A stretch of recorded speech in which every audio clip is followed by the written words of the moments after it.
What's up, everybody? Welcome to the Restoration Rundown podcast, the podcast that's dedicated to you, the restoration business owner. My name is Ben Riccardi from Ironclad Restoration Marketing, and I'm the author of the No BS Guide to Internet Marketing for Restoration Contractors. Now, the Restoration Rundown is your source for everything related to managing and owning your restoration business, from bringing on special guests and sharing success stories to taking deep dives with our team here at Ironclad Restoration Marketing into all of the online channels that you need to be tapping into to get visibility for your restoration business and get more leads from the internet. We've got you covered. So buckle up and get ready for the rundown.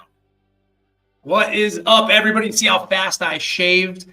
Welcome to the Restoration Rundown. It is 2025, whether you like it or not, believe it or not, whatever the case may be. I'm kind of blown away every day that we're already in January of 2025. I don't know where the time has gone, but I'm super excited today to have you join me because this is the 100th episode of the Restoration Rundown. Cue post-edit applause here. So I'm very excited today. And because it is the 100th episode, we wanted to bring something to the table today that's going to be super valuable for you to give you the most benefit out of paying attention to this episode. It's going to be a long one, but I promise you it's going to be packed with everything that you're going to need to move forward in 2025 to get the best results out of your digital marketing, maybe demystify some things you might have thought in the past, or maybe reaffirm things that you're actually doing right now to make sure that you're on the right track, because things aren't always gardens and roses and happiness. Sometimes things are down, no matter who you're working with or what you're doing. So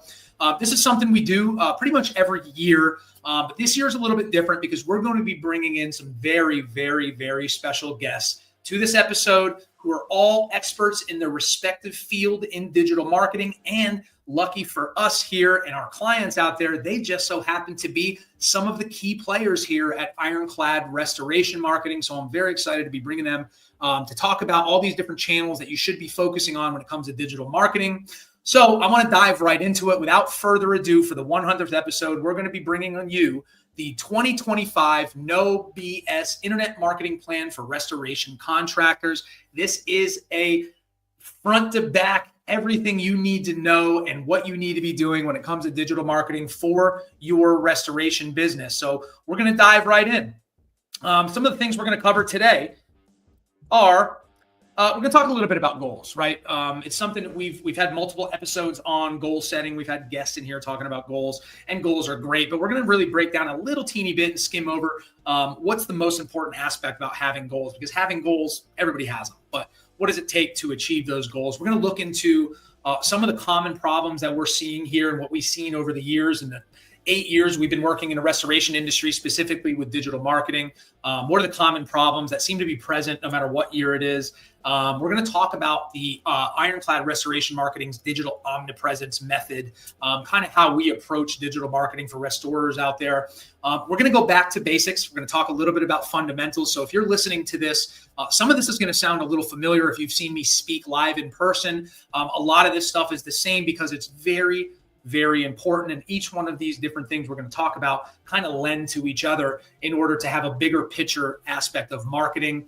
Speaking of speaking, I just real quick plug, I will be speaking live at the Experience in Punta Gorda in April. So stay tuned for that. We're going to be doing a lot of this, a little bit deeper of a dive into some of these channels. Once we get through the fundamentals of marketing, we're going to take it back and talk about the channels that you need to be focusing on in order to win online. Okay, we're going to be talking about how to get them right.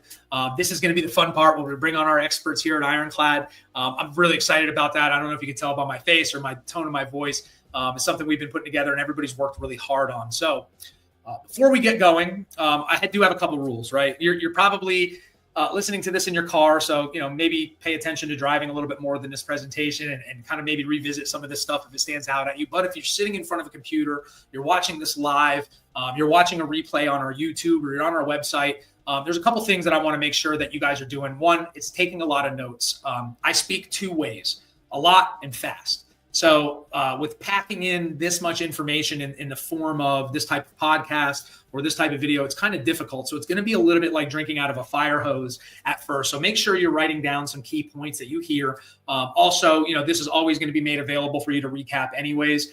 So if you're not a big note taker, you can play this at half speed Maybe it'll sound like I'm talking at a normal speed at that point. You can catch up a little bit here and make sure you're doing everything right. The other thing is I want you to be present, right? If you're driving, again, pay attention to the driving, but try to be present here. I know it's distracting as a business owner to have, your phone ringing off the hook, people messaging you. You're wearing a lot of hats, you're doing a lot of things, but for the purposes of this presentation and how important it is for you to win online, you need to make sure you're mentally here. Shut off the other tabs, take notes, and just be here with me live.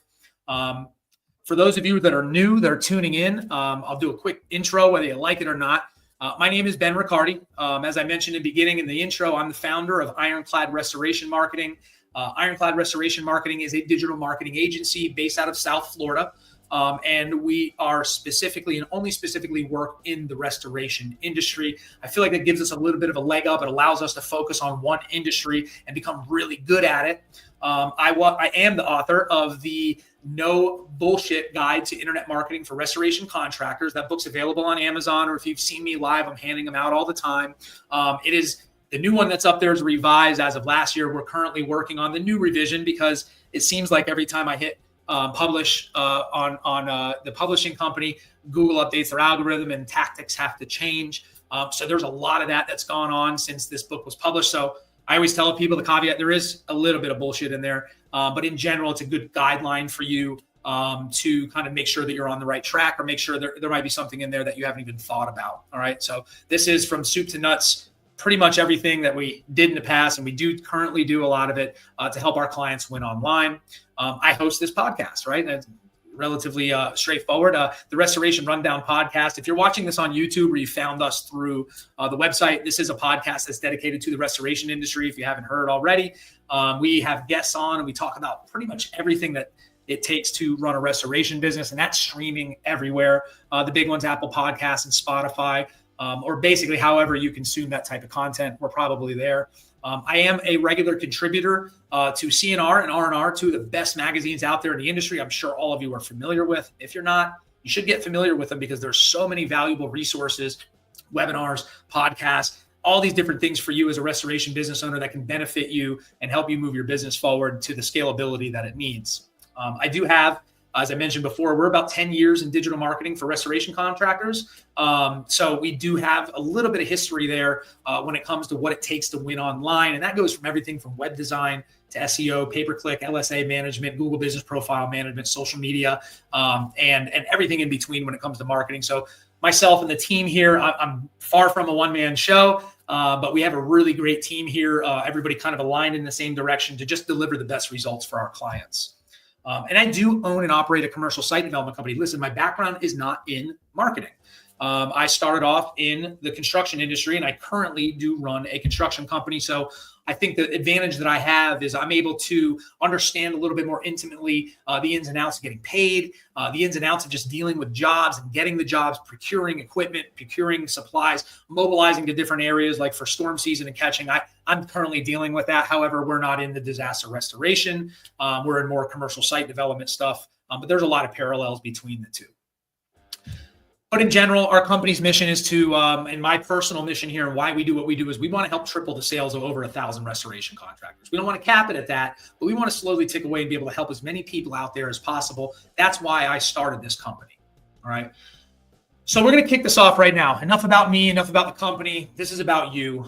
This is something that I'd like to ask rhetorically because we've kind of polled everybody, and with the experience that we have here, we talk about what are the most common reasons that your digital marketing efforts are failing.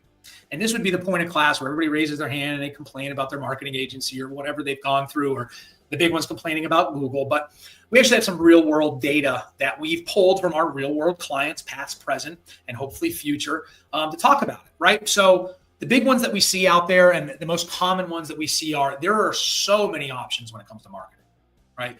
There's SEO, websites, Google Business Profile, there's email marketing. They're showing up at project managers or property managers' offices with candy and going to insurance agencies. And there's all the ins and outs, boots on the ground type of marketing. There's so many options out there, not to mention the shiny new objects. Every time you go to one of these conventions or trade shows, there's somebody else there with some sort of software that's going to generate all the leads, or you've seen the ads on Facebook of people dressed funny and kind of talking about revolutionizing lead generation and blah, blah, blah, blah, blah. Well, that presents a lot of problems because where do you focus your efforts at, right? And time is money. So in most cases, when it comes to marketing for your business, it's expensive. And the time that you spend to learn those mistakes is even more expensive than that, right? Your manpower, the just wasted time. You need to keep your businesses running, right? A lot of people out there will throw this back on the customer or the business owner. I'm guilty of it myself. Is getting shiny new object syndrome or treating marketing like a magic pill. All right. If you don't have your proper systems in place to onboard, offboard, do the work, procurement, HR, getting paid, you don't have the cash flow coming in consistently, you're really setting up a marketing agency for failure. I don't care if they're the best ones in the world.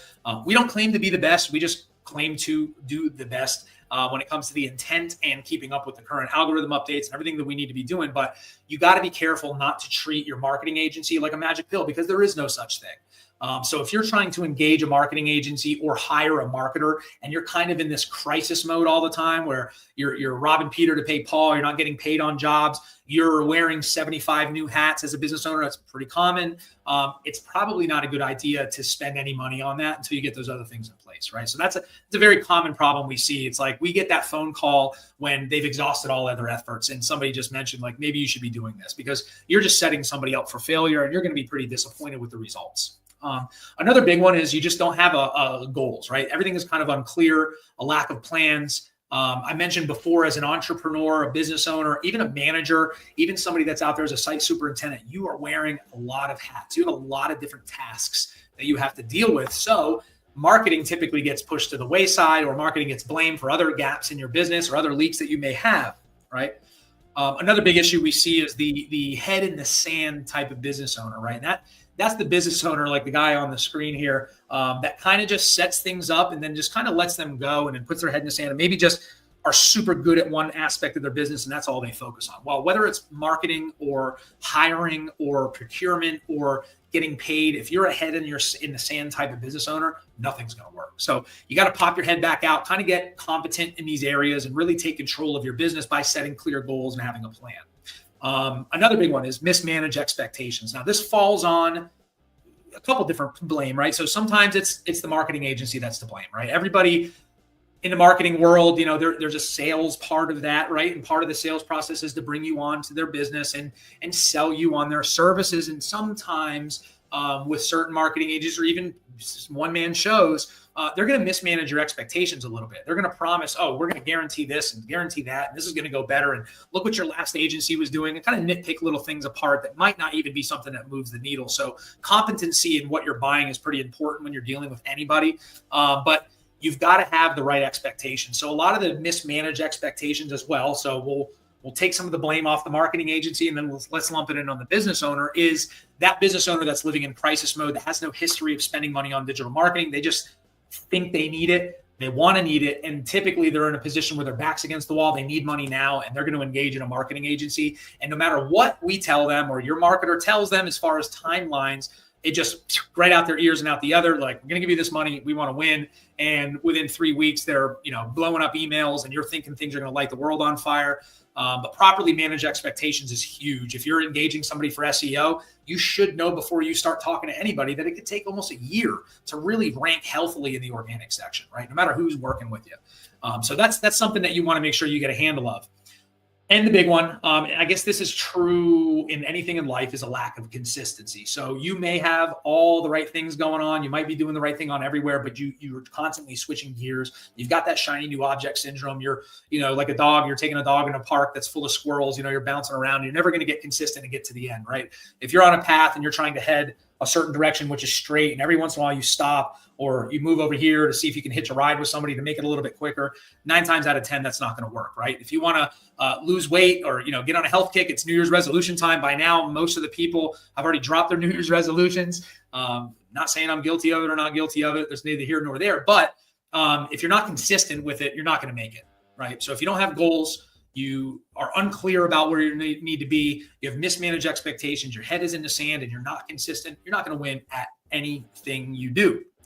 But the beauty is you're here, you're listening to this, that means a lot. That means you're engaged, that you're trying to do better, or you're trying to affirm that you're doing the right thing. So it presents a really nice opportunity for you, because if you can create clear goals, and more so a plan of action. So we're talking about goals a little bit. A goal without a plan is just a wish, right? So if you have a goal and you don't have a plan to achieve that goal, you're not going to achieve it, right? I have a really cool article in R&R and CNR about this. So if you want to reference that, go ahead and check them out. Search Benjamin Riccardi in the search bar, and you can check out my article on goals and goal setting and having that framework in mind here when you are doing anything for your business or even in a personal life.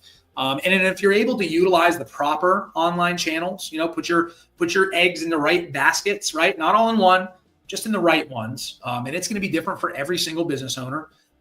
You are going to be able to generate what we call a perpetual pipeline of leads. You're going to have the proper systems in place. Then you're going to get the ROI that you need from your efforts. And then you're able to scale your business and get these really cool gold chains and outfit that I get to wear all the time when I speak at these conventions. If you've ever seen me, this is literally a picture of me the last time I was on stage, guys. So I just shaved a little bit, cut my hair, same necklaces, same gold shirt. You'll see me in Punta Gorda wearing the same getup. It's kind of fun. All right. And part of that article here is, one of the quotes that I like to say a lot is goals are the results that you want to get, right? But without the systems, without having proper systems, without having a plan of action to get you there, they're kind of the catalyst. You're going to be stuck at the starting line, right? So the goal without a plan is a wish. So think about that a little bit. This might be a good time to pause, take a look at this slide, but really think about what your goals are here for 2025, right? Get a little granular with it. Don't just say, oh, I want to get more leads. Oh, I want to hire on 5 more crews. That's great. Those are really good goals to have. But don't you think your competition has those same goals? So what's going to set you aside from those guys? It's going to be either you're screaming up in the air what your goals are, or you're going to make a plan of action. You're going to execute that plan. You're going to track and measure all of your success points. You're going to have stopping points weekly, monthly, quarterly, yearly to make sure you're on the right track. You can't just set a goal, put systems, stick your head in the sand. Not going to work. All right. So think about things like your projected revenue. Think about your sales goals. And then once you think of those two things, you can even get more granular. How many leads are you going to need to do that? What is your close rate?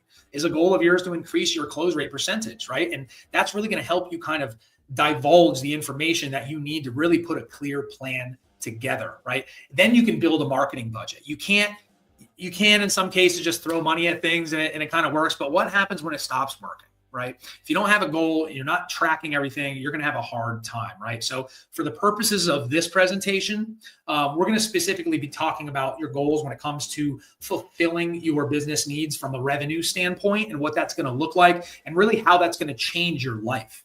And I don't mean that to be facetious. Like, when you set the right goals in place and you set your business up with the right people, right plan of action, it'll change your life. Your revenue is going to grow. Your business is going to be more scalable, which is more attractive to people that are buying them up. And you're going to have much more clarity and kind of eliminate a little bit of that chaos mode that you've probably been living in. Okay. So think about what your plan is for next year. All right. So when it comes to digital marketing, this is the strategy behind what we do. And it's kind of a turtles all the way down type of process, right? The old adage of, what is this? And it's a turtle holding up a turtle, and then it's another turtle under that, and it just goes on for infinity. So that's kind of how this looks. So really what you want to do is you want to drive leads to your business, right? And you want to maximize the conversion of those leads into actual jobs, okay? Then you want to take that, and by stepping back and having a plan, you're going to be able to optimize those results a little bit, right? Let's work on the conversion rate. Let's build that up a little bit. A lot of that stuff is internal processes, things as simple as just answering the phone on time, returning calls. That's a big one. Then you're going to track throughout this whole process. You want to track and measure. And then you're going to optimize it even more. So you're constantly chiseling away at this big piece of marble until you get to some place where you're just autonomously getting this leads into your business. You're able to grow. You're able to plan for things that may happen because, listen, there is no magic pill. Digital marketing is a fundamental aspect of growing your business, but sometimes it just doesn't work in certain circumstances, right? There's so many factors in there that determine whether or not you're going to be visible online. You've got to have your ducks in a row and you really need to know what to expect. All right. And then you optimize from then on out. All right. So the first thing that we talk about a lot here at Ironclad is what we call the omnipresence method of digital marketing, or even marketing in general. So you want to be omnipresent, meaning you want your brand to be visible as many places as it possibly can. You never want to stick your eggs into one basket. You want to be omnipresent. Right. So we talk about this quite a bit to dominate the different areas that your target customer is going to be paying attention to. A lot of restorers out there is a great example. They're like Facebook. We want digital, we want social media management. I don't care about SEO, blah, blah, blah, blah. Like, if you're strictly a property restoration contractor that's serving commercial clients, do you think your commercial clients are scrolling on Facebook when they have a large loss or their building gets flooded? They're searching on Facebook for restoration. No, they're probably not. But there is a place for that. You want that visibility there. So ideally, you don't want to put all your eggs in one basket, right? The website, SEO, Google Business Profile, pay-per-click, LSA, social media, LinkedIn, YouTube, anywhere that's relevant to the type of customer that you want is where you want to be, right? So you want to maximize those flow. And even part of this is being a member of the industry associations, right? Going to trade shows, engaging your peers in your area. Don't look at your people as competition. Look at them as somebody you can learn from, right? And you're going to get a lot better. Speaking of which, get involved in your community. You can be number one on Google and have a great Facebook and Instagram and Twitter, and you're doing TikTok videos and it's all fun and games. But if you're not a member of the RIA, you're not IICRC certified, you got bigger problems than this. But if you're not there and you're not helping out your local community, you're not like tending that farm, you're not tending where you need to be and really becoming a pillar in your community, you're going to have a hard time. And this just kind of completes that circle, right? So you can dominate online, and then now you're active in your community when at the end of the day, property damage restoration, no matter whether it's commercial or residential, you're there to help people.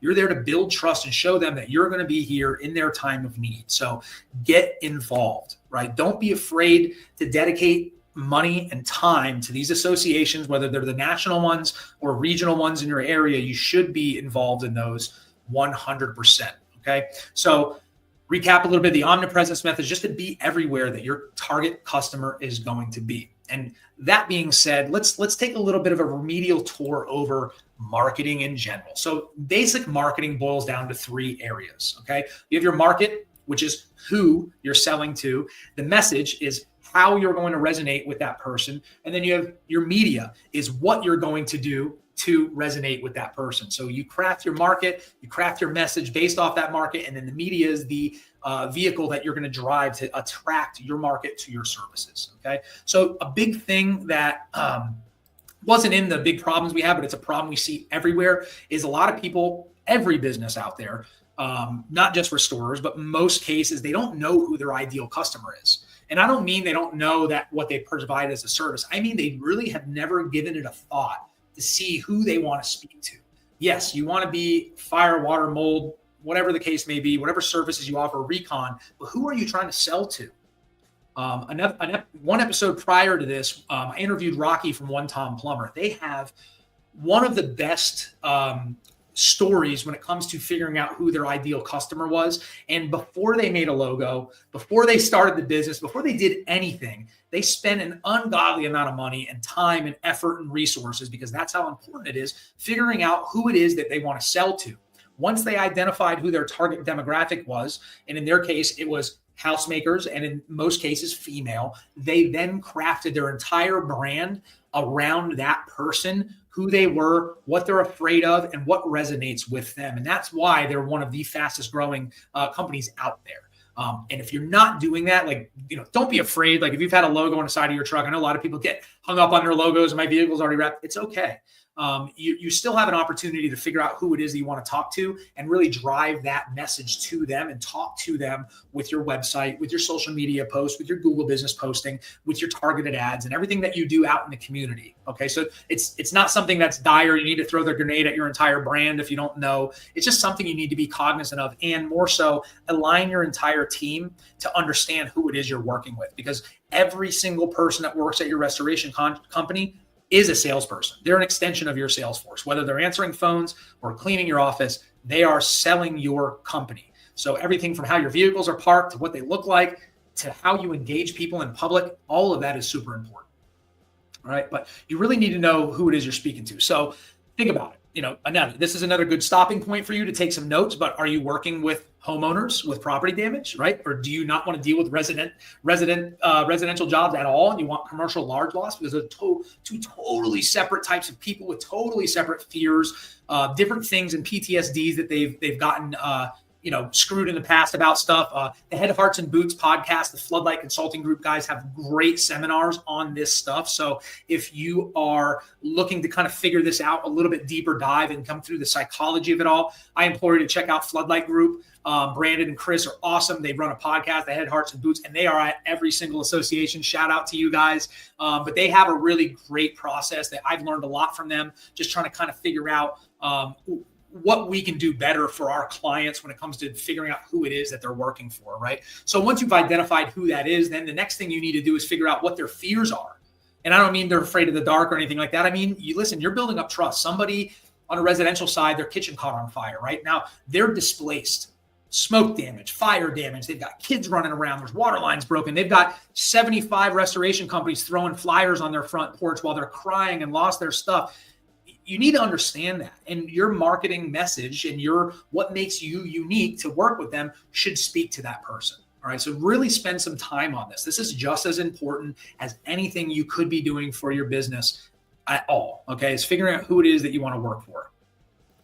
From there, as I mentioned, you're going to craft your message. What is going to make you the best choice for them to do business with? What benefits do you offer that your competition doesn't?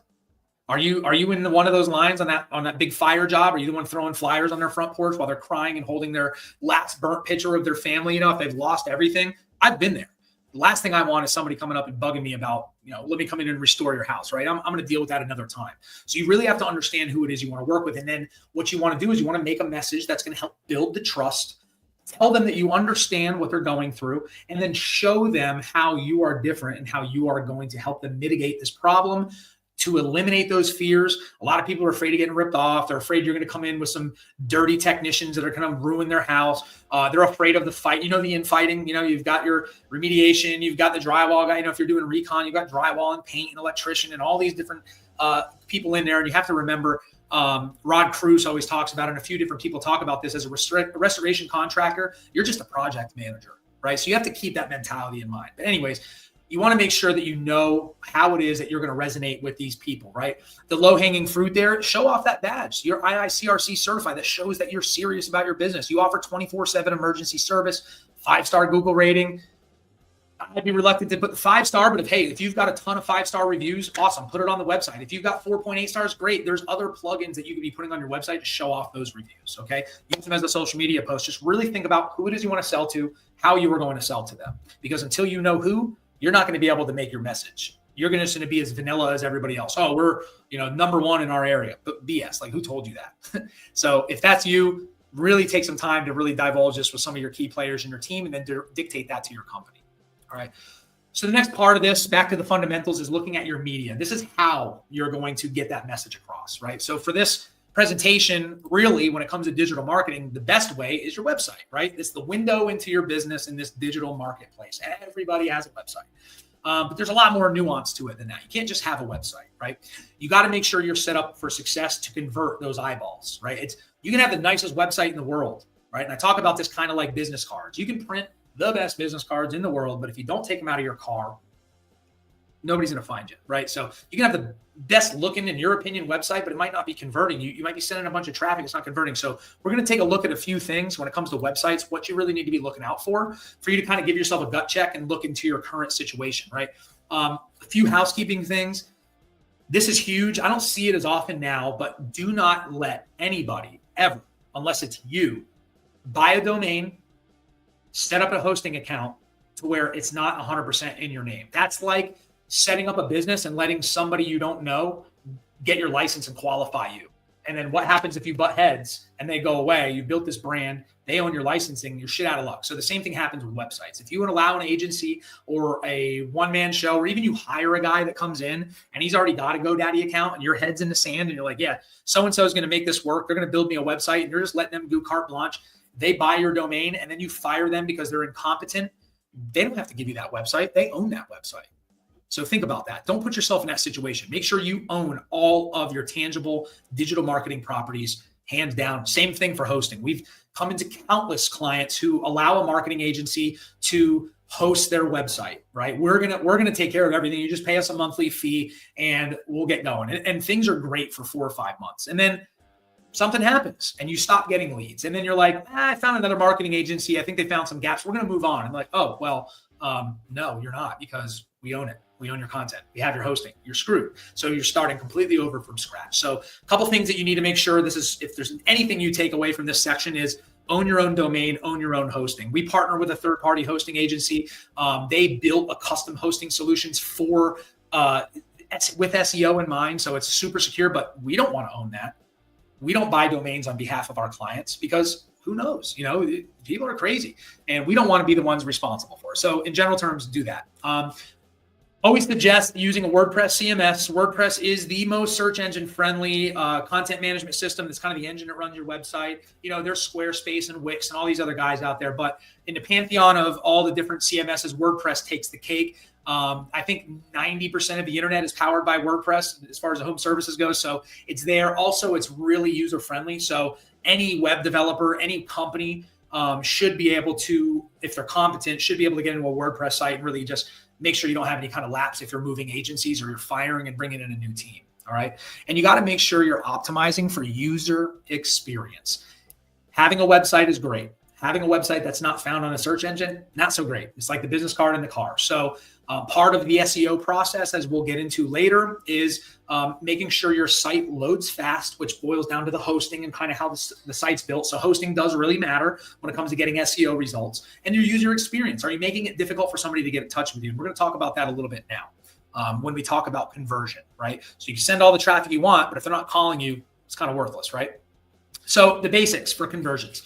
Make sure it's professional looking. If you haven't touched your website in 3-4 years, you're due for a redesign. I don't care how well it's working. Trends change, design aspects change, the back ends, the engines change. From a nerd perspective, PHP versions are deprecated. You're at risk of security flaws, and it's always a good idea to refresh your website every 4 years or so. We do it to our website as well. We reach out to our clients and kind of tell them. In a lot of cases, we're engaged with them in some sort of web development, so we're kind of doing that as time goes on anyways. But take a look at it, right? You want to make sure you have the most important information for your user above the fold. And when I talk about above the fold, I mean everything above where they first get to your website that they do not have to scroll to. So if you look here, you have what professional looking logo, clickable phone numbers, a USP call to action, the 5-star rating review, you got a video right on the homepage. You've got what they do right here. I don't have to scroll anywhere to engage with this restoration company. If I found them from a Google search for mold remediation or water damage restoration, and I ended up on this site, I would be able to instantly, whether I was on my phone, my tablet, or my PC, call them, learn more about their company, and get them on the phone. You gotta remember, there's some urgency when it comes to property damage restoration. People aren't just trying to find a restaurant to eat at. They have a problem. They're not Google searching mold damage unless they're maybe trying to do something nefarious with their insurance agency, right? So you got to make sure you have these basics in order, and make sure your website's set up to convert, converting traffic into leads. So all of these elements, making sure that you have them in place is super important, because conversion is the most important metric you could be looking at when it comes to websites.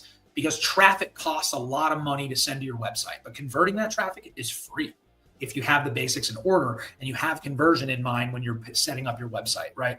Another big one that we see quite a bit, and what we're going to dive into this a little bit more, is not having a site that's mobile optimized. So in most cases, if you built a site 4 years ago, out the gate on WordPress, it's already optimized for mobile, but that doesn't mean you just build it on PC and it's already set up for mobile. No, your web developers actually have to go in just like a separate website and make sure that the images are lining up properly, your content, your texts are optimized for mobile, to make sure you're converting those eyeballs that are most likely coming from a mobile device. In the home services industry, which restoration falls into, people have an immediate need.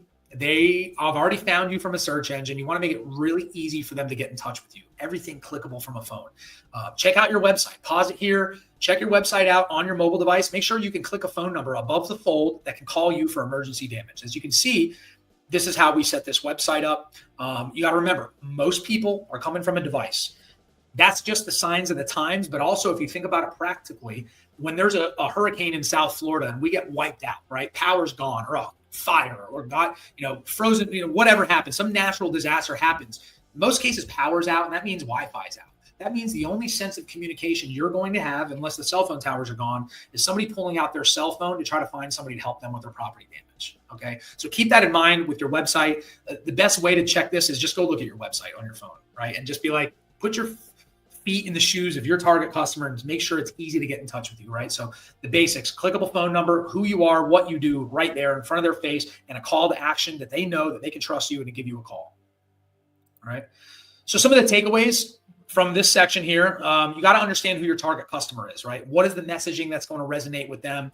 Does that website, because that's going to be the vehicle that drives your brand across to them. Social has a place too, but in most cases, website's going to be driving that. Does it speak to that person?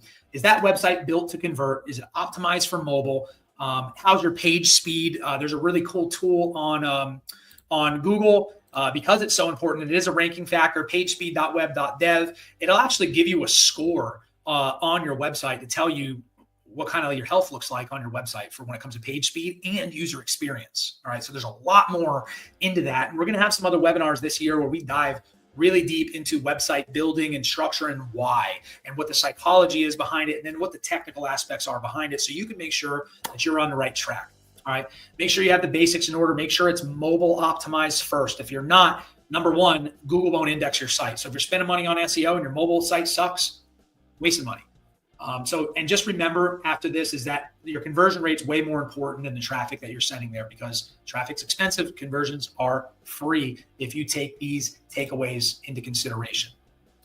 All right.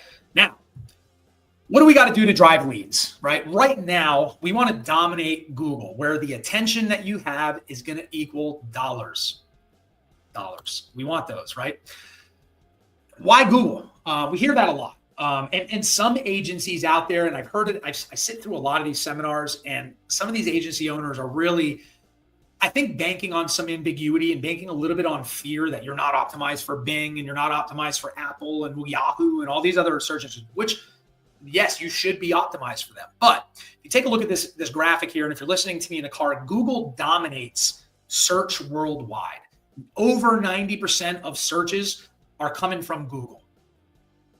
So if you're going to worry, you're going to sit in a seminar and you're going to hear somebody talk about Bing and we optimize for Bing and blah, blah, blah, blah, blah. That's fine. I think you should. But if you're ignoring Google, if they can't get you ranked on Google, you're wasting your time. So you'd rather go after the bigger lion's share of search, which is Google right now. And it's going to change. It probably is going to, it may not. There's a lot of stuff coming out there with AI and just different ways that people are searching. But right now, for home services, this is what you want to be concentrating on Google, right? Things are gonna grow and change, but really make sure you're concentrating on Google, okay? And that's really why. We don't talk about Bing a whole lot here. We do set that up for our clients as well, because you should, right? Cast a big net, be omnipresent. Now, when it comes to Google, another thing that comes up quite a bit is, and it's fine because not everybody is going to be technical. Every single lead that comes in, it came from Google in some people's eyes. That's not really the case. If you're spending money on the three big ones, which is organic search via SEO, Google Ads, which is either going to be pay-per-click or LSA, and Google Business Profile Management, which is going to affect your Maps rankings, you should know where those leads are coming from. Every one of those channels are very different and are all going to take different tactics and different budgets to get you those leads. So wouldn't it be nice to know exactly where they came from? Keep that in mind. But the three main components of a Google search, we did a water damage restoration search for Chicago, Illinois. These are the results that you're going to get product. The first section always on any Google search is going to be the Google Ads section. The very first section for restoration contractors or even cleaning companies is going to be something called a Google Guarantee, which is the LSA or local service ads section, right? And then right below that are your traditional Google Ads, which is your text ads, your pay-per-click stuff that you've probably heard of in the past. They're very different, okay? We're going to talk about LSA and pay-per-click here in a little bit, but just keep in mind they're very different. Then the next section is going to be the Google Business Profile section, or your Maps rankings, which is tied directly to your Google Business Profile. So if you are not managing your Google Business Profile or you don't have one, pay close attention, because if you don't, you have watered down gas if you're spending money on any kind of leads. And this is really the bread and butter for restoration, or even just any kind of home service in general, are these Maps rankings. So if you're not ranking well on Maps, it's probably because you're not optimized, or you just don't have a Google Business Profile, because they're tied together. And then last, but certainly not least, and fittingly so, as the foundation of this search engine results, is the organic section of Google. It's holding up these other two sections. And really think about how I said that. It is literally the foundation of your marketing plan and should be, right? It's a non-paid listing. It's very much strongly correlated now with a recent algorithm update. Well, not recent now, we're in 2025. So it's been a couple of years where they've decoupled the business profile and your organic search. And now they kind of work together. And Google Business Profile, specifically the reviews, is now working into your rankings on your ads. So while all three of these channels are very different tactics to rank them, they all are very important into each other. But organic search through SEO is the most long-run, sustainable avenue for bringing leads into your business that you can ever have when it comes to digital marketing. And we're going to dive into that a little bit here very shortly. Right now.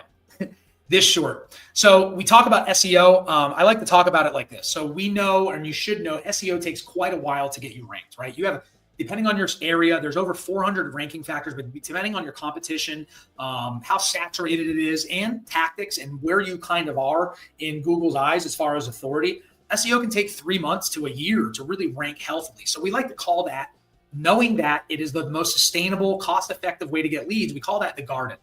Right. So you're going to tend your garden. You're going to till your garden. You still have to pay attention to it. But throwing seeds in the ground and spraying some water on them isn't going to spring up the lead that you need. Right. You need to nurture that. But the reality of life is you need to get food or leads in now. And that's where the pay-per-click, because they're instantaneous. And we'll talk about that in a little bit. Before we do, I am pleased. I want to bring on one of my best friends, a guy here that's been here since the beginning. JC, if you are a client of ours, you definitely know his name. You definitely are going to know his voice. He's our operations director. He's a digital marketing guru, as you can see from his background, and he is an incredible lead guitarist for our Ironclad band that we're starting, that nobody knows that we're starting yet. JC has over 20 years of experience in digital marketing specifically. Not to throw his age out there, but he was there from the beginning of the internet. He's worked with some huge brands like Ferrari, Puma, Columbia Sportswear, Sony Music. And we're super fortunate to have him here just because of that, because it's very rare to have somebody with that different, diverse of a background when it comes to digital marketing. JC kind of is like the Wizard of Oz here at Ironclad. He oversees all of the daily operations on all of the marketing departments, including sales, business dev, account management, project management, production. Name a hat, JC's got it on. And specifically for the restoration world, like I said, he's been here with me since day one. He has over 10 years of experience dealing in your industry specifically. So enough of the introduction. I want to go ahead and have everybody welcome JC to the presentation. JC, can you hear me okay? Yes. And all the millions of people that are listening to this hear JC okay? Yeah. All right, we're good. We're going to move right in, JC. Anything you want to add to your intro there? You are the lead guitarist. I didn't tell everybody else, but we are starting a band, and I need you for that. For a sheer terror acoustic cover band? Yeah. So old school New York hardcore acoustic cover band with some country sprinkled in there. We're going to move this right along, JC, and I know you've been following along. And JC, I really appreciate your input here that you've had when it comes to SEO and just over in general, all of the different things that we've had to go through, but more specifically putting together this internet marketing plan. Because I know in the past, it's always me up here just blabbering on about everything. But the reality is it's not just me, right? My team has put together all of this information. So when it comes to SEO, there's nobody I could have thought of to bring in to run everybody through this section than you. So I'm going to kind of turn it over to you. We talked a little bit beforehand. I'm going to let you go through your whole spiel. And I know that everybody listening out there, this is going to be a really important aspect. Remember, this is the foundation of your digital marketing plan. So JC, take it away, buddy. SEO. Been involved with digital marketing for now 22 years. And from the early days of black hat SEO, keyword stuffing and all sorts of, spamming techniques that still go on today. In the beginning, it was about, quality content, quality, links. Now, I'm not going to go into the details. I can spend a whole week talking about, keyword density, meta tags, backlinks, and so on. All right. But at the end of the day, you want to make sure that, you have, whether you're doing it yourself or you have, or at least a firm understanding of just the basics of getting your website positioned on the first page of Google. All right. And, there was a new algorithm update called, it was EEAT, which is an acronym for experience, expertise, authority, and trustworthiness. There's a lot of moving parts from, having, consistent, blog content where you're focusing on, answering those frequently asked questions, making sure that, from a trustworthiness perspective that your website, has, that IIC certification, all right? And, making sure that you have, just in a more simple level, separate service pages. I speak to, new prospects every single day, and that's still a common problem I'll see, where they'll just have like, one service page and, a paragraph for each service that they provide. In 2025, that is not going to cut it. So, again, SEO, you want to have that real estate. And just to give you just a quick story in terms of, how it helped one of our clients. Last year, Hurricane Milton, one of the big 100-year storms that hit the Tampa area, one of our clients was positioned so well organically with both the organic section of Google, and including the Google Maps section, that they didn't even have to run, any paid ads with the LSA or Google search text ads. Everybody else and their grandmother was spending, and keep in mind, during storms, Google does, basically legal, it's price gouging, leads are going for, for $100, $300, and there's nobody else that's going to, stop them. Well, the government's now messing with them. So, you can imagine having to spend, all that money versus just being, positioned organically on the first page of Google. So, that's, one thing to make sure that you have SEO in your arsenal. So.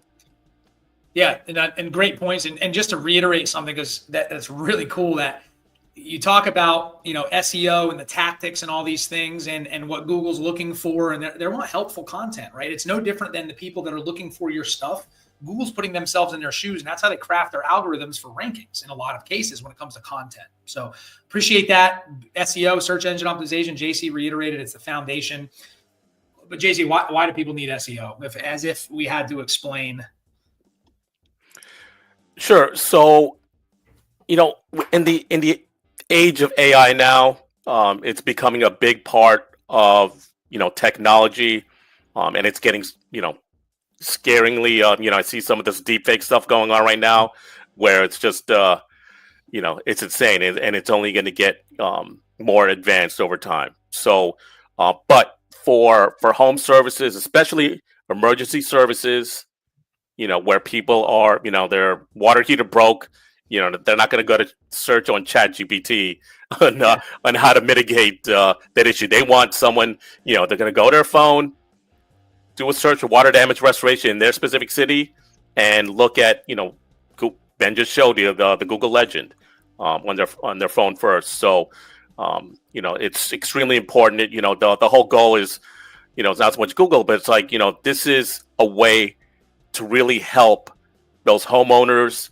those business owners, save, their livelihood, and if you're not positioned there, somebody else's, your competition, is going to be there. So you want to make sure, that you are, and this is not going to change, even with all this AI stuff going on anytime, in the near future.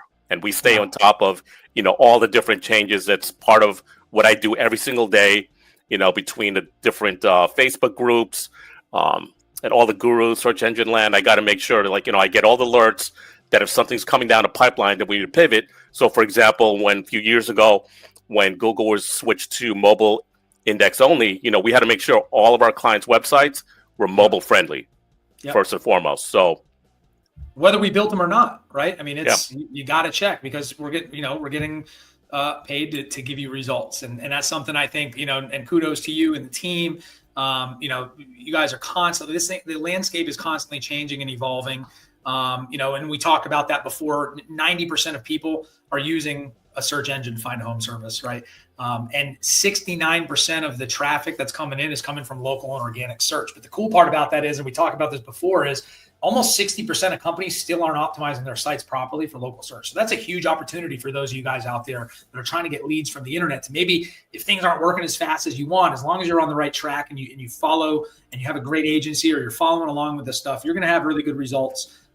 Because when people are looking for you, you got to be there because they have an immediate need, right, JC? They're not searching for a restaurant. They're searching for somebody to help them out with a disaster. Exactly. But you missed the most important part of why you need to be ranking well on Google. It's because if you ever want to hide a dead body, page 2 is where it's at. So that's something that is funny, but it's also true. All right. Most people, once they go through like the first page, and they don't find they're going to hit the back button and do a different search for a different keyword. Yeah. And a big thing, JC, that we hear this all the time is just, guys out there are no guarantees when it comes to SEO, right? If anybody's promising page 1, anybody's promising an increased amount of leads in any way, just run the other way. And the screenshot that's up here, if you're watching on YouTube, is literally from Google. It's a couple years old. I'm sure they haven't changed this. Google hasn't engaged with anybody to give them preferential treatment, but the first bullet here that's highlighted says, no one can guarantee number 1 rankings or any kind of preferential treatment or any relationships. I've talked to a lot of people that have friends that work at Google and blah, blah, blah. It's usually BS, right, JC? Yeah. And, keep in mind, in terms of SEO and the organic section, getting on the first page of Google, that's just half the picture. Yes. All right. The bigger piece of that is, conversions. You want those phone calls. Right. We can get our clients, all the first page rankings in the world, but if that phone is not ringing with qualified people, that legitimately need their services, then what's the point? Right. So just, all roads, I always tell our prospects, all roads lead towards, getting those qualified calls. So on that vein and getting results, where we're going to go to next, I want to kind of talk to everybody a little bit about how to, from 30,000 foot view. I know you and I can sit here for a month and talk about SEO, and we will be running some SEO webinars here pretty soon for the DIY guys or people that might be considering engaging with an agency, but kind of walk everybody through. And I've got some points on here too, but I'm going to let you kind of take this along and kind of see, what it is going to take to get them to rank well in the organic section. Sure. So, in terms of having a website that's device responsive, again, first and foremost, think about the buyer's journey. That homeowner, business owner, their toilet blew up, and they're not gonna go search on their desktop. They're gonna go, reach for their phone and do that search for water damage restoration near me or in the city that they're at. Right, and you want to make sure that all the relevant, important elements that Ben mentioned earlier today in terms of conversions, are in place. The second thing I mentioned also, as far as, having separate pages for each, service that you provide, that's goes without saying, especially if you want to compete with, whether it's the big franchises out there or your local competitor that's always on page 1, that's a big part. All right. Yeah. On page optimization, we can go on. You just want to make sure you have the basic, as far as especially, keywords, and make sure it reads as far as the content. Some people, they get carried away with, trying to just please Google. No, first and foremost, you have to write for that user, that homeowner, business owner, then for the search engines. All right. User experience as far as speed, look at, sometimes, I know, Ben, there's a tool that you can check for page speed, but also, sometimes when I look at a new prospect, for example, when I notice like, okay, this is taking more than, 2 seconds to load up, something's wrong. So, just look at something, just again, look at from the buyer's journey point of view. Then, there's, links, make sure within, for example, the blog that, if it's referencing, how to deal with mold removal, that you're linking to that respective mold service page. All right, then authoritative, relevant, and authoritative content. At the end of the day, it's just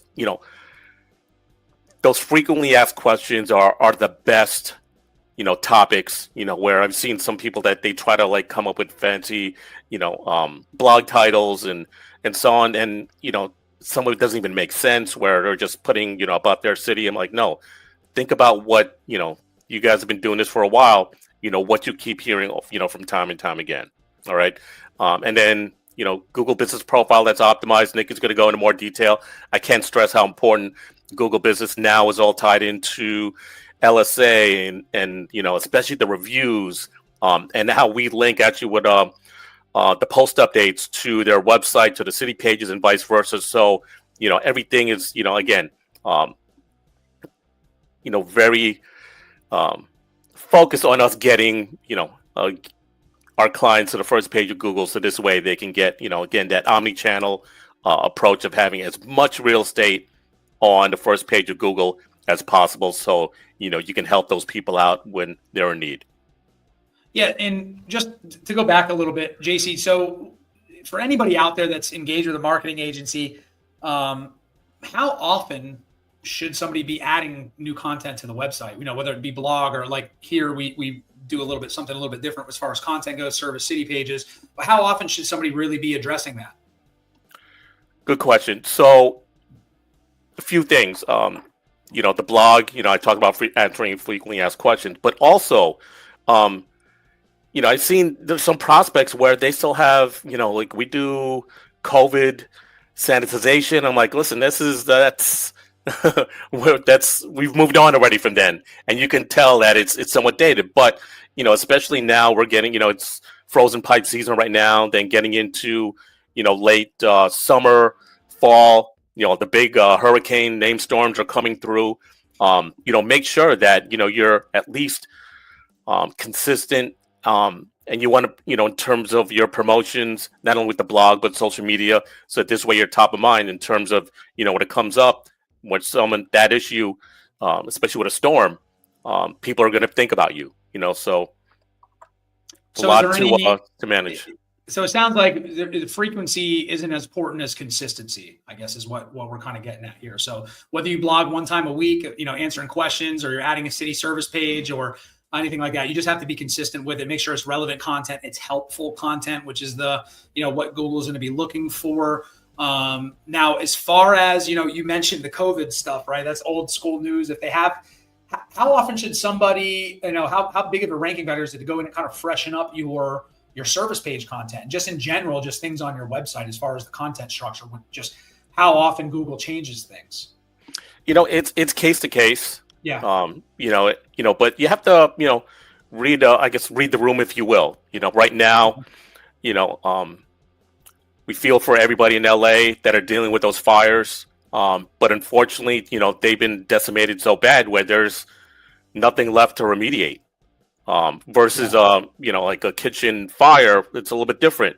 That can be, renovated in terms of making sure that, it's properly mitigated, because it's only an isolated situation. So, just make sure that you're current of, what's going on, whether it's seasonality, and making sure that, again, look at it from that potential buyer's point of view, and it's not about you, it's about them. So think about the content you do, right? But also you have to, I hate to say this, but you have to dumb it down so that a fifth grader can read it. The reason why is if you keep it that simple, you're going to be able to speak to a much wider audience versus, using all the, technical terms that may go over most people's head, just KISS. Yeah, no, and I love that. And, just to kind of reiterate everything. So as far as content goes, you got to be blogging a certain extent. You want to be answering questions, but more so, it sounds like from what you're talking about, you need to have your fingers on the pulse of what's happening in the digital marketing landscape, because it is probably a good idea to check your website every once in a while, go through your content, make sure the right keywords are there. Google loves fresh content, right? That's why we want consistency in blogging and adding content there. And like JC said, read the room. Things are changing so rapidly. You got to make sure it speaks to your brand. You got to make sure it speaks as to what Google's going to be looking for, and that it's properly optimized. And it's not a set it and forget it kind of thing. You got to be kind of, fluid with your brand and fluid with the type of content you're putting out there, and keep it simple, right? Yeah, exactly. For the most part in the restoration industry, it's an evergreen market, right? There's always going to be, the seasonality, your typical water heater, toilet overflow, or bathroom mold. Yeah. It's not like there's, outside of COVID, it's pretty much, the same. It's the same issues that people are dealing with, throughout the year. Okay. Yeah, awesome. That's a really good, again, SEO can go, there's so much behind it. We're going to have an SEO only webinar, but in general, make sure that you have a website that's mobile first, have the proper on page and off page optimization, which is your name, address, phone number, and all the internal, external links. JC, you mentioned, making sure that blog on what to do if your house floods is linked to your water damage restoration page, because you really think about the psychology behind what this is. This isn't just us appeasing this, Google and we're going to make Google happy. This is how people think. Because I'm a DIY guy, right? My kid, let's say I have a flood, right? Or my septic backs up. I'm not going on like, I need somebody to come here and do my septic. Well, maybe have somebody come pump the septic, but I need somebody right away. The first thing I'm going to do is try to figure out how to fix it myself. So if you are the authority on that content and that subject, they're going to find you first. And we know the brevity and how the gravity of having some of these disasters happen is, in most cases, they may not want to do it themselves. Your website's there to teach, be helpful, but then bring it home to say, hey, we can help you with this problem. All right. So I know, JC, you wanted to talk about this because I know a lot of people, because of how ambiguous this is, and there's a lot of struggles out there with everything. And again, we could spend 3 hours talking about, one little aspect about SEO. But for the purpose of today, JC, I want you to take them through a few things that we can do for everybody out there. Sure. So, it's very overwhelming in terms of all the content that Ben, just described in the beginning, from LSA, Google Maps, Google Ads, organic, and so on, where, a lot of people, they get confused, like, all right, so what does this all mean? How does this tie in to my restoration business? Because all I give a damn about is like, I just want people to call, the right people, not just people that are looking for trabajo. Right. So we offer a free strategy session, and there's what I do is I'll first find out your website. I'll take a look, I'll do an audit, make sure what's missing or what's good. I'm a straight shooter. If I see you need a new website, I'm going to let you know. But I'll give you specific details, and I'll even show you examples of what it should like. All right. I'll look at your Google business profile, photos, specifically Google reviews, the consistency of those Google reviews. I can't stress that enough. And Nikki and Yaz are going to talk about it in a moment. I'll look at, again, so what I do in terms of the next point, LSA and Google Guaranteed, I do a search and see, for water damage restoration near me or their specific city, what it looks like in terms of see if there's any photo violations if they're not ranked high, why is it that they're not ranked, in the top, I would say 3 to 5 positions. I'll look at their social media, make sure that they're consistent. But also I'm looking at from the buyer's journey. Again, I keep doing those searches, I keep it really super simple. If I'm somebody that's potentially looking for that restoration company's business, okay, what are the steps they go through? All right. Are they, after doing a Google search for water damage restoration near me or that city, where are they even showing up, anywhere in the first page of Google or the second page? I also look at within their service area, maybe the top cities. Usually, give or take, it's about, within 30 minutes. Yeah. Where do they, are they still, not even on the first page? If not, then like, hey, this is what you guys need to fix. You need our help, we can do that. And we have tons of free resources. We just put out the LSA checklist. There's a marketing checklist. So at least, it's good, to understand, you don't have to do it in-house, but at least know the basics of what's involved. So this way, what to look for. All right. I just spoke to a prospect yesterday where they were currently with an agency, but they're locked into a 1-year contract. But they still, within 6 months, they still have not got their LSA Google Guaranteed Approved. I'm like, you're leaving a lot of money on the table. If they can't get that right, forget the contract. Like, you guys, need to move on because you have a business to run, and by them holding it back because they don't know, especially these companies, these restoration companies that are dealing with those generous agencies. Yeah. We've been through the ringer, especially getting Google business profiles, unsuspended, or even verified if they moved. Nikki will go talk about that, but that's don't ruin the surprise. If you don't have your ducks in a row. Yeah, if you don't have your ducks in a row, if you don't have a Google business profile in 2025 that's verified. What's happening, JC? What's going to happen if you don't have a Google business profile? Nothing. You're gonna have to pay Google tens of thousands of dollars through Google Ads just to get to the first page. So you're leaving a lot of money on the table. And speaking of resources, I know we're all of this stuff that JC's talking about, these strategy sessions and all this stuff. We do this for free. I mean, we do hundreds of these a month easily. Not only that, but from a content and a resource perspective, I've got over 300 videos on YouTube. I do this podcast. I have the book that I wrote. All of that stuff is very, very readily available. And not to mention, every single key player on our team here at Ironclad Restoration Marketing, like, everybody loves what they're doing here and they don't mind talking shop. One thing I love to do is, and hate to see as well, but I love to just be able to look at somebody's kind of current track and be able to figure out ways that I can help them. And it's even more fun and more rewarding to tell them, like, listen, you're on the right track.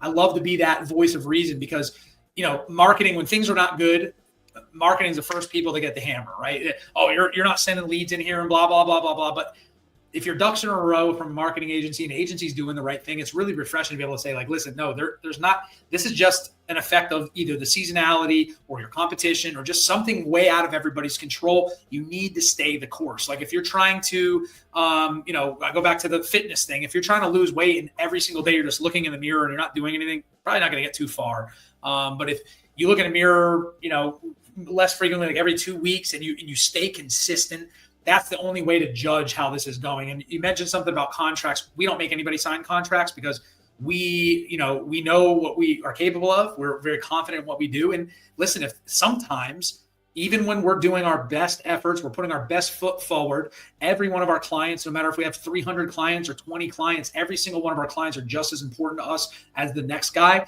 But sometimes things just don't work and we can't figure it out. And unless you have a few months to spend just waiting until these things kick back into place, like if there's an algorithm update nobody knows about, there's sometimes it's time to move on. But what we're always confident in is that nobody's going to step in and do things differently or a secret way that's going to beat what we're doing, right? We're exhausting all efforts to get you the rankings you need. So with that being said, if you guys want to schedule a strategy session, it's free. You just head on over to our website at ironcladrestorationmarketing.com. You can plug right to JC directly with all the things he has going on. JC always makes time to talk to anybody when it comes to helping them with their digital marketing. JC, thanks for putting this together. Anything you want to add before I kick you out of the webinar? No, that's it. Blowing up. They want you to get out of here. So they're tired of hearing about SEO. They're ready to move to the next thing. I'm just kidding. All right. JC, thank you, sir. I'm kicking you out now. Get out of here. All right, everybody. I hope you got a lot of value out of that SEO section. And, right on that same vein as far as providing value, and JC mentioned this, and we kind of joked around a little bit about it, but one of the biggest ways you can help dominate in Google, especially when you're spending money on SEO, is having a Google business profile that is properly optimized, okay? And I am very excited here, and JC kind of spilled the beans, but I'm bringing in somebody who is one of the most integral members of the team here. You may have talked to her via email. She might have gotten you out of the biggest hole when it comes to your Google business profile being suspended. She is a wizard with Google business profile. She's also a content genius, and I call her the social media maven. Nikki, she is an art school kid. I went to art school too, so that's pretty cool. She has a bachelor's degree in advertising and marketing. So not only is she good at all these specific channels, but she has a wealth of knowledge, real school-based knowledge, not like me that's self-taught and all this stuff that I've done. She's actually got a degree in it, right? She specializes in copywriting. She loves writing geared towards successful white hat marketing, which is what you want to be doing. She's got a ton of years of experience, and real high level administrative assistance. She really understands the ins and outs of businesses, and that helps her become she's way more effective at each individual one of these channels than most people are, just because of that acumen in business. And she's really cool. The best thing about Nikki, she's always learning and improving. A bright spot here at the dark brand of Ironclad. And she is our team leader for the Google Business Profile Management crew and our lead copywriter. There's many other things that Nikki does behind the scenes that nobody really knows about. But before I inflate her head too big to not fit on the screen, I want to go ahead and have everybody welcome Nikki to the webinar. Nikki. It's me. Hi. Hi, Nikki. Thank you so much for taking time out and appeasing me and just coming on here to help our audience of literally tens of people to be watching this to learn how they can improve their digital marketing. But I thought it was really important to bring you on. I talk about Google Business Profile and how important it is all the time, but it's always nice to hear a fresh voice because you're the one in the trenches. You're the one doing all this stuff. So I really appreciate you coming on today and helping us out with this. Yeah, absolutely. I'm happy to be here. Happy to talk about stuff that I know, and that's it. Oh, yeah. And you are also, I forgot at the bottom, you're a social media operations team leader. Now this is our internal social media. So if you watch our videos and there's a whole social media team, but Nikki kind of pulls the strings and kind of dictates. She even gives me amazing content ideas. So as much as I'd like to take all the credit for every single thing that happens here, Nikki is one of the most integral parts of this company, and can't thank her enough. So Nikki, talk to me. Let's go through your Google Business Profile expertise. Start at the beginning. I'm going to kind of give the floor to you. Pop in when the bubbles start popping in my head and I have questions, and interrupt you here and there. But I'd like you to walk everybody through the whole Google Business Profile. If you're still in the old school Google My Business, Google Business Plus, Google Places, whatever the hell they want to call it. Right now, it's the GBP. Yeah, forever changing, forever, there's always hoops you got to jump through, but it is a tool that is necessary in today's digital climate. It helps your business with maps, but not just maps. It's, organic. It's everything you need all in one spot. It is, like I said, it's free. You could put all of your important information up there. Pretty much any leads that you're going to be getting, people are most likely going to see you here. It is a perfect little picture of your company, so long as you optimize it, which is something that we'll get a little bit more into. That's where you get your reviews. I know I love reading reviews. My favorite thing to do is to read the 1-star reviews because they're either really funny or really informative. So, they happen. So you get your reviews, you can show people the work that you're doing, which is super important. If I'm looking for somebody to fix my burnt down kitchen, I'm not going to just take their word for it. I'm going to be looking at pictures and videos and reviews, and all in one spot here. It's number one tool for your business for sure. Yeah, and again, to reiterate that, it is one of the most integral pieces, and most of your home service traffic is going to come from your Google Business Profile. Yeah, so we say here it's directly tied to your maps now. Now, if you're managing your Google Business Profile on your own, you see that you're actually managing it through the Google Maps app on your phone. There's not really a dashboard anymore. That's something that's changed pretty recently. It's based on proximity, so you can set your little service area and people in that area can find you. It's really great for finding those leads that are your neighbors rather than people that find you, across the country. And you can utilize it and optimize it with your photos. You can link to your city pages. There's so many. I could go into this forever. I'm sure you guys don't want to hear me talk forever. We can always do something, later down the line. We are. We're going to take a real deep dive into Google Business Profile with you, Nikki, pretty soon here. So surprise, our 100th episode, I get to surprise all the employees here with extra work. So yeah, I love that's it. on you. But yeah, just to go back to what you were saying, I really don't want to. I want to make sure people aren't downplaying how important this is, but how cool it is of a tool. And I know, as great as it is, it's also super frustrating, right? There's so many changes all the time, and we curse in the sky at Google and stuff like that, but we need it, right? As a home service business, this is your meat and potatoes, right? This is how most of your leads are going to come in. This is how your social proof is proven. People are going to read the reviews, whether good or bad, and they're going to learn a little bit about your business. And there's some other features that I'm going to let you go into as we get into there, but I want to just jump through to some practical things, like some of the best practices. And this is something you put together to maybe walk the audience through your Google business profile. We know how important it is, right? So if you don't have one, stop listening to this, go start working on it. Nikki's going to give you some tips and tricks on just getting it, or if you have it, how to optimize it properly, the verification process that everybody's afraid of. Nikki, so I'm going to let you talk a little bit about what you need to do when it comes to your Google business profile, how to get it verified, blah, blah, blah. Yeah, no doubt. So we're going to fit this really big topic into a very small container for today. But if you have any questions, you could always reach out to us. I'm always working. I have nothing better to do. So I'm here. I haven't cried yet in 2025, but talking about getting your Google business profile verified might be the limit for me. So, they keep changing. It used to be a postcard. It used to be, after that, it was submitting videos. Now the big thing that Google's doing is live videos. So sounds simple enough. You talk to somebody, but you do need to prepare for these things. There is criteria that you need to meet. You need to show, sorry, this glare on my glasses is driving me crazy.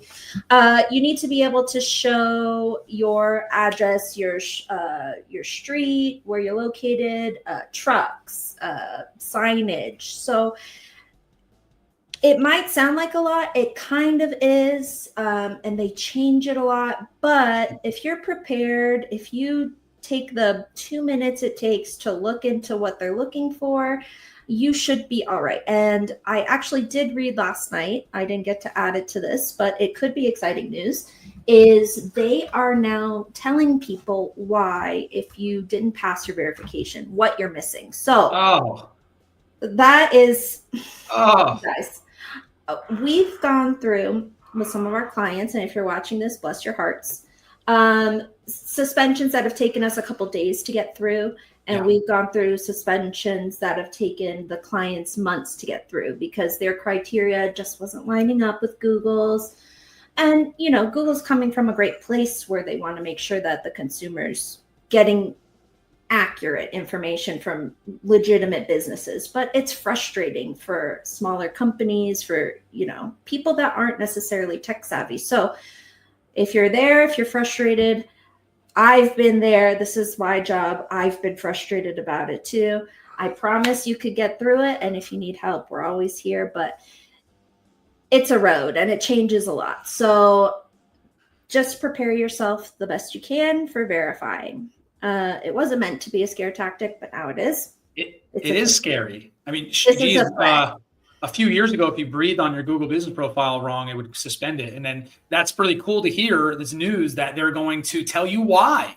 That was the frustrating part, because the specific client she's talking about, God bless them, because they stuck with us for 7 months, I think it took to get it. But the cool thing is we have a 100% we have a 100% success rate when it comes to getting these things reinstated. So whether it takes a few days or a few months or a few years, if you love us that much, we do have a 100% success rate. It's just the problem is they don't tell you what you're doing wrong. Whether it's a user error, a lot of times it's a little user error because we can't do the video for you. We can't verify it for you. And I know you touched base on, a few of the things with claiming and verifying, but just to reiterate, before you go through that process, Nikki, and correct me if I'm wrong, but it's probably a really good idea to optimize your entire profile through Google Maps and whatever you're going to use with it. We have a lot of resources out there on how to do this. And in fact, I believe we have some stuff on the website that teaches you, the step by step. And we're working on the new one because it's changed. But make sure you have your entire profile 100% done. You're ready 100% with your video verification before you even try it, because if you do get a soft suspension for it, or they don't re-verify it, just makes things way harder for you. Yeah. So there is some limitations if you get suspended with what you can change. And just to kind of put it out there for people. If you have to update your address, if you're changing your business name, most of the time, if you have some documentation, it's really not going to be that hard of a process, but there may be some hoops to jump through. And it's kind of like every other situation where it will depend on the person that is on the other end of the call too. So if you could be, some kind of, if you're changing your name and you have your DBA, if you're changing your address and you have a bill that shows your new address with your business name on it, little things like that can take you a really long way. I would almost suggest maybe getting those things before you attempt to change your name, unless it's causing you some super hardships. But yeah, so preparedness is key.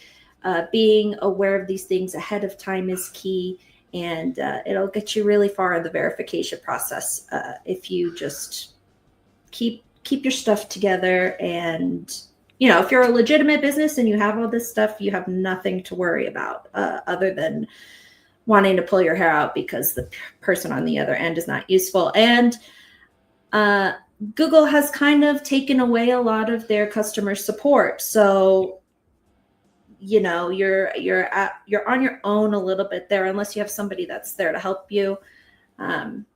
So just keep all of that in mind. But it's a frustrating process, but once you're done, you hopefully won't have to go through it again. And you have this really excellent tool that's going to help your website, your LSA, your ads, pretty much everything. It's like a snapshot for your customer. So it's 1 out of 1. Awesome. Yeah.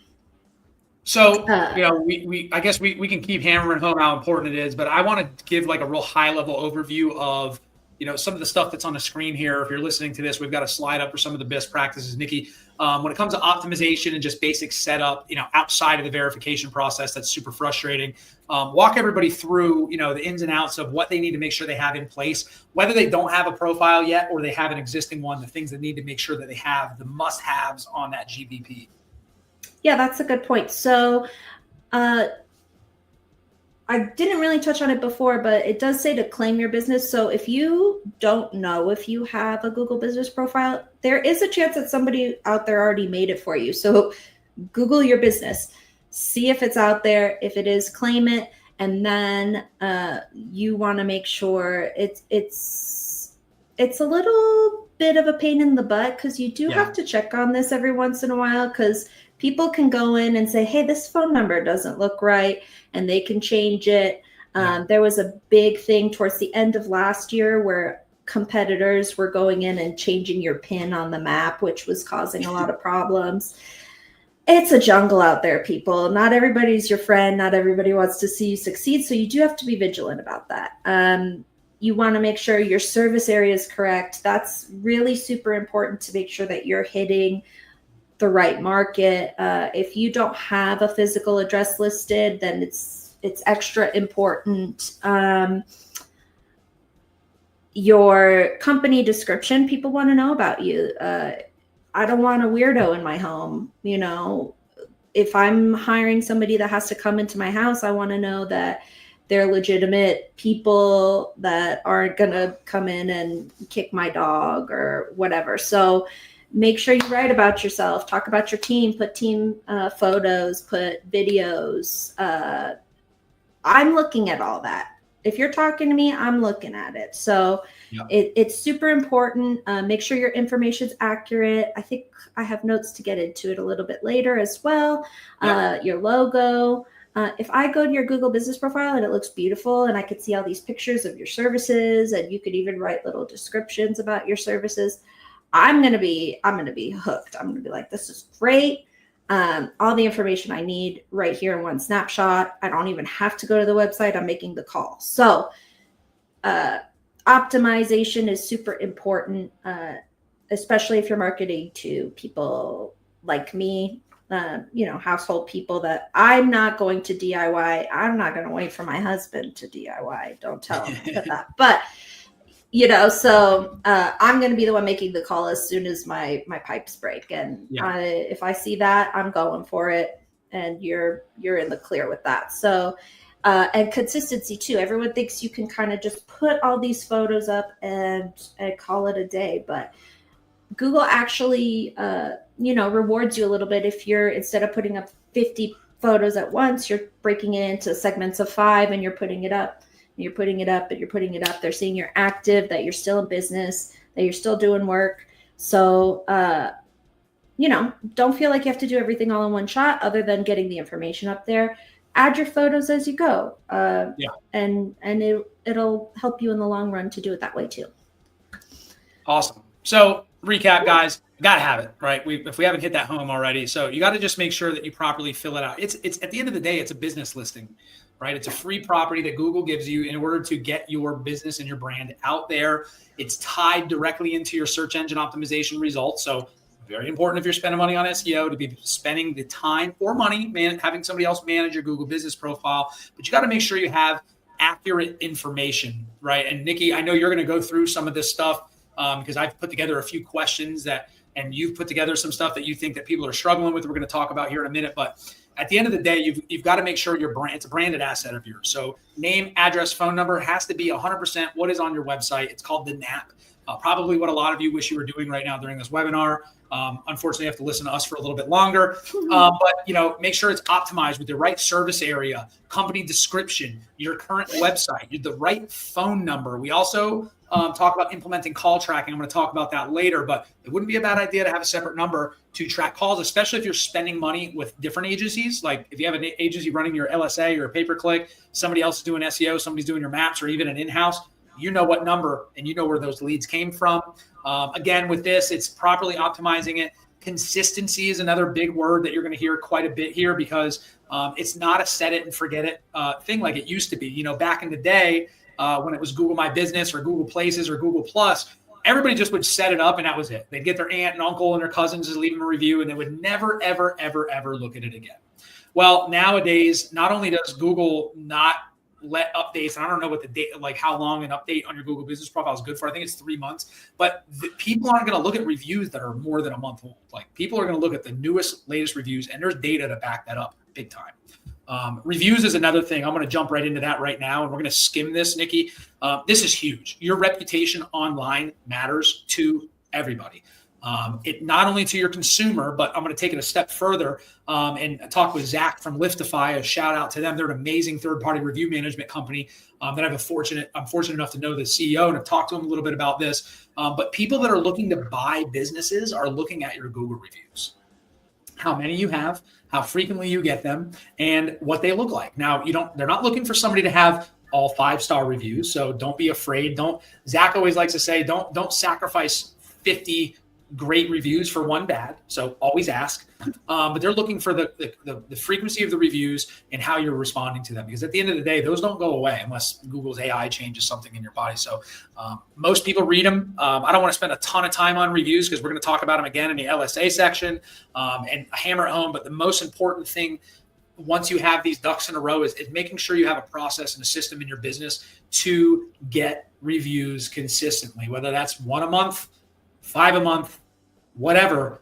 Don't just get a couple one day, ramp up, get a bunch, and then not do it anymore. One, it may flag your account, right, Nikki? If you get, you're like, all right, we're going to listen to Ben's webinar, and Nikki told us that we need more reviews. We're going to hit up every one of our clients with an email blast. We're going to get 60 Google reviews this month, and you get them all at once. Probably going to flag your profile suspended, or a lot of those reviews aren't going to show up. So it is important and wouldn't be horrible to get 50 reviews in a month, but they have to be legitimate. They have to be from real work that you've done for somebody, and you just want to be consistent, right? Is there anything else you'd like to do? Don't underestimate how weird Google can be about information on your Google profile. So yeah, if you're spamming, there could be an issue.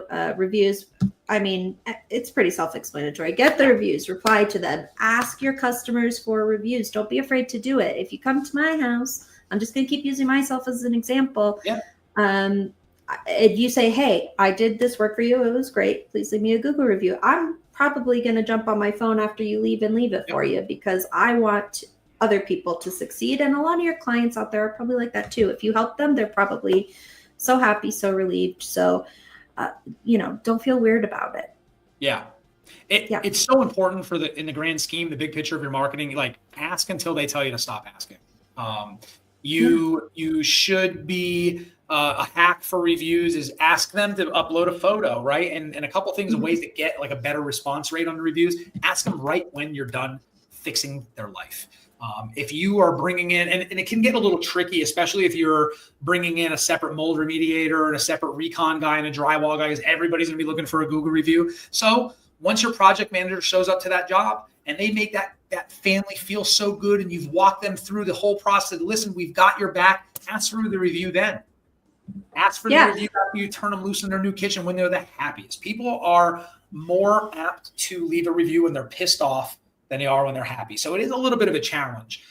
So we don't want to oversimplify, just get them, but you should have a well-documented process for every single person in your company to get more reviews for your business. It's just important all around, not just for Google Business Profile visibility, but for the buyer's journey, people making decisions, conversions, and one day you might want to sell your business. A big part that'll multiply the figures and the money that you're getting from your business is having like a legitimate, consistent review process. So Nikki, going to put you on a spot. More than I already have today. And I want to give some people some actionable things to take away from this when it comes to Google, because, Google Business Profile isn't one of those really super ambiguous things like SEO or LSA management, where it's like, you've got to be a specialist really to be super effective. Listen, it's a free channel. So if you have a resource of time, you could probably get by with being pretty competent with your Google. So 3 things. Number 1, is there a wrong way to use your Google Business Profile? There's a wrong way to do everything. Hot take. I figured out a lot of the wrong ways to do most things. So I love doing things the wrong way, except for my job. If I do things the wrong way, I'm sad boy for like 5 days. But yeah, so there is a wrong way, and the wrong way is to, in my opinion, is to underestimate it. I would argue that it's one of the most valuable resources you have. Like I said, it's a snapshot. It's right there. I don't want to have to go through your website and I would be delighted to see that you have water damage, fire damage, all this stuff listed. But if the snapshot's there, if it's giving me the information I need,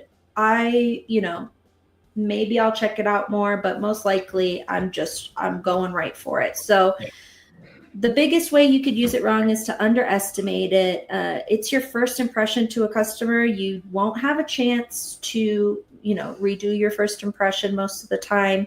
So just bear that in mind, as this is probably going to be the first way that they're going to see you, going to interact with you. Not claiming your business on Google Business Profile could be a big no-no, because who knows what kind of information will be on there. Going through your information, making sure it's accurate. Like I said, people can go in there. There's trolls, there's unhappy customers. They could just suggest an edit, and who knows if it's going to show up. So for my clients, I go through it once a month. I make sure all the phone numbers match. I have Yaz here. She does call rail management. I probably message her more times than I ever need to, asking her, hey, just want to make sure this is the updated call rail number. You want to make sure it's all there and it's all accurate, because it can change without you doing it. Regularly update it. If you don't have photos to put up, then we'll talk a little bit about Google does like Google Updates now. It's kind of like social media. Do that. Respond to reviews. That looks great. Google loves it. Your people love it. It makes everybody feel happy and good. And like I think we kind of mentioned already, the reviews. If you want to get reviews, make it as easy as you can for your customer. I know this is kind of like a side rail, but if you hand me a card at the end of the service with a QR code on it, and I could just scan it and go and leave a review, you're going places, because I'm doing it. It's easy. It's simple.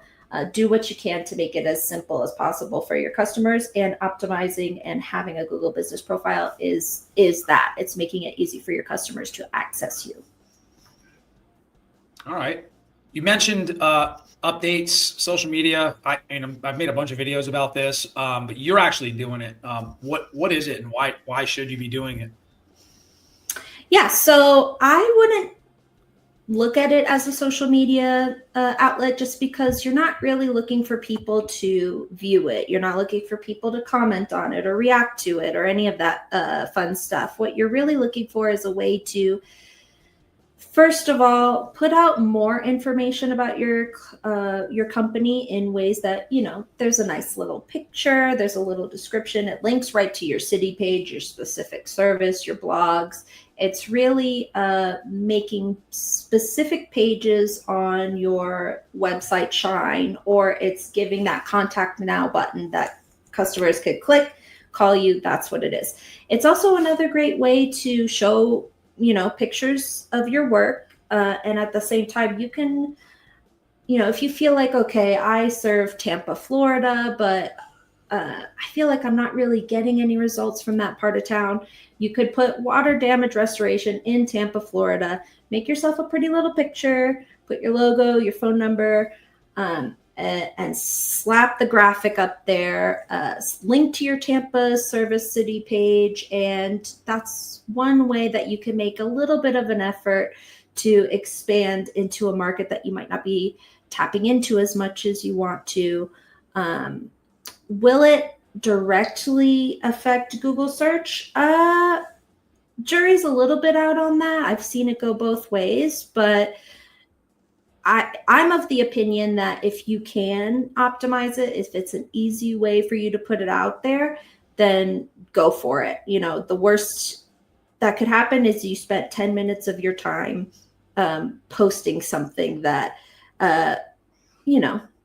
I think it's great. I think for your customers, it's great, and it could bring people to your website, period. But is it measurable? I don't know. We don't know on that yet, but it's a fantastic way to make your Google profile look either boring to, wow, they've got pictures. They've got, think of it like a kid's book. I could look at the pictures. I could see what I need to see rather than having to go through and scan everything for the information that I might be specifically looking for. Yeah, and that's the kind of the cool part. So like to nerd out on the technical aspects of it. Yeah, it's like while the jury's out on the rankings, and we're waiting for the new updated 2024 ranking factors and what's looking at. And we do this every year. A conglomerate of the biggest marketing agencies out there kind of pull their data together and look at the top ranking factors for things like Google Business Profile and SEO. And what's been consistent is having one that's optimized, getting reviews consistently. But the big thing that I think, and the cool thing about what we do here, is the nuances that are within. Now, while putting up a post of water damage restoration in Tampa might not say, okay, well, we're going to rank you number one for that because you put this post out there. But if you properly utilize that post, right, you syndicate that content by in the update, this is just kind of like an ins and outs thing of posting, you link it to the page that's relative to the service and in the area of your website. What that's doing is it's giving you more authority in Google's eyes. It is providing you in a very, very valuable backlink of a Google property, naming what you do, where you do it, and also creating a roadmap to your website saying in Google's eyes that this company for this service or this query on Google has authority, and we're going to bump them up. So while a direct responses don't exist anymore when it comes to marketing, unless you got like somebody shaking somebody's hands and having them sign an agreement right there on the spot. It does offer you this visibility over time and building a portfolio of these posts. So they're really important to do outside of the nuances from a technical standpoint. The backlinks, like Nikki, you mentioned, it's really great to show off your company. We talk about building trust. Well, what better trust than showing a before and after of a burned down kitchen? Yeah, no doubt. No different than a Google review, right? Show off your Google reviews. But the business profile allows you to put these updates. They're really cool because you can use it for a multitude of reasons, right? You can link it to a blog that you put up and just like, hey, here's the latest article that we put in there. But again, boil it down to consistency. If you're going to do it, highly suggest you do, because you should. And it'll help you out with conversions and all that we just spoke about. But it's super easy to do. And you can do it right from your phone on your Google Maps app. Like, it's not like you're got to log in and take courses and stuff like that. And if you need help with it, we're here. Obviously, all of us are here, and this is what we do every day. But I have a ton of videos on what to do, what not to do. We're going to be making more this year. We're really having a strong push for content, more helpful content for people, because we have these people here like Nikki and JC and Yaz and some of the other key players here that have such a wealth of knowledge but more so they're in the trenches doing it, right? We have data to back up what direction we need to go. So it behooves you to listen to them. All right. And I guess like the last question I had is like, okay, so you found a Google business profile, but why is it important to optimize it? I think you've answered that ad nauseum, because if you want to be visible and I always boil down to a money thing, right? If you're spending money on something, you better get the best results you can. And if you're not optimizing your Google business profile, you're just dumping water in your gasoline of this fire you're trying to start in your visibility online. Is there anything else that I might have missed or we missed when it comes to the importance of optimization? Or like, I know you gave everybody a ninja hack, and we did too. We talked about it as linking all of your Google posts to a relevant page on your website. No different than if you're posting on Instagram or Facebook. Post content that's relative to a service, and hell, why not link it to your website, or even more specifically, the bucket of the service page that you have there? Is there anything that we've missed or that we want to just touch base on before we move on?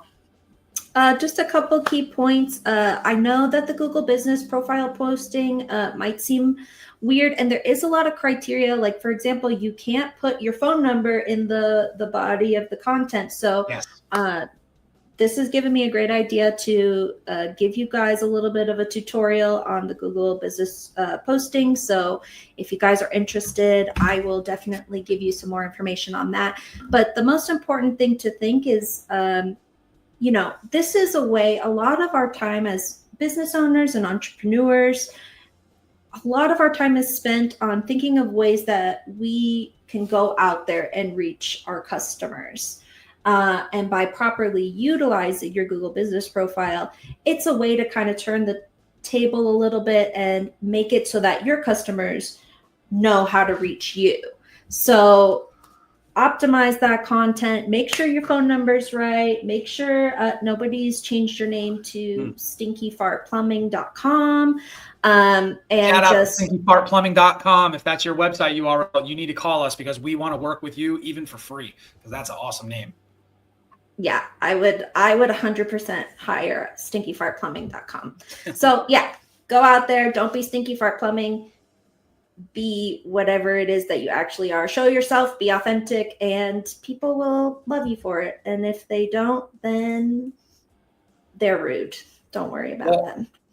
Thank you, Nikki. And that's what I say to everybody when it comes to you and JC and Yaz and Gladys and everyone. If you don't like it, get out of here. And Nikki, speaking of get out of here, I'm going to boot you out of this webinar right now. Thank you so much. There's a lot more, and I can't wait to go into the webinar and have you start creating some content to give people some real things for the people that are DIY when their marketing goes. I can't wait to see the content you're going to push out there. Thanks again, but sorry, I got to kick you out of the meeting because it's time to move on. Thank you so much, Nikki. We'll talk to you soon. Bye.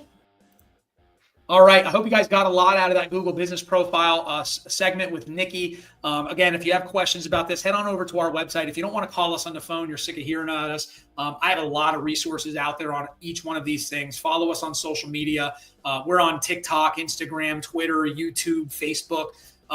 And again, for the streamers out there, the podcast consumers out there, we're on every streaming platform. So let's move on. Just to recap again, got to have a Google business profile, get them reviews, update it frequently, but more so make sure that it accurately depicts your company from a technical standpoint, meaning your name, address, phone number, your company description, and your service area. And we're going to move right along we're moving up that Google search legend to the next spot, which I alluded to earlier when I started talking about SEO, and we're talking about going to the grocery store for leads. We know that, whether it's Google business profile, your maps rankings, or your search engine optimization rankings, it does take months, right? In some cases, a lot longer, depending on where you're at. If you're a restorer in Dallas, Texas, and that's your territory, you've got a lot of competition, right? Or South Florida, you've got a lot of competition. So typically, that's one of 400 ranking factors, but that's a big one, right? If your competition is there, it's going to take you a little longer because everybody's doing the same thing in most cases. So what do we do when we're trying to grow that garden of leads and we're waiting and we're standing there and we're tilling the soil? Well, we're going to go to the grocery store because we got to eat. And that brings us to the very top section of a search engine, the pay-per-click, the Google Ads section, the Google Guarantee, however you want to call it. It is important.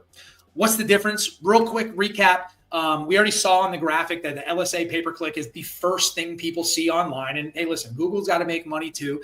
That's how they monetize their search. So they're going to have you there. It requires, though, constant investment. So if you think about it like a billboard, if you were going to pay to have a billboard put up somewhere, when you stop paying for that billboard, they're going to come tear it down and put somebody else up there. And so pay-per-click works kind of the same way, which is why we call it the grocery store. When you need leads, you go there, you get them, and you can turn it on and off at your discretion. They give you in most cases, if you're doing it right, you get a very immediate result. And whereas SEO and organic is free, right? You don't have to pay for an ad. You don't have to pay for those leads. It does take a long time to rank in most cases. SEO is constantly changing, so you can't set it and forget it. Just like a garden, you can't just throw your seeds in there and walk away and think you're going to come back to a bunch of corn.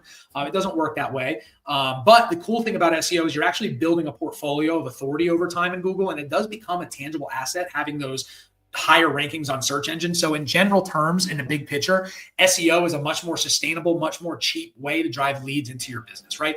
As frustrating and as how long it takes, I'm an impatient person.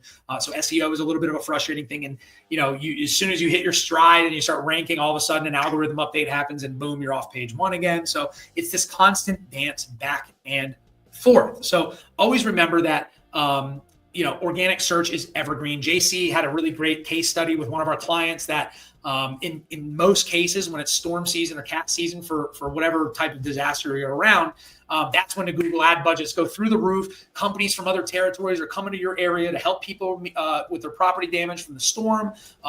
So they're spending a ton of money on Google ads. And we had a client that we were not running ads for, only doing SEO and Google Business Profile. They were ranked so well that during Milton, they didn't have to run a single ad. Think about the amount of money that saved them, tens of thousands of dollars, sometimes a week.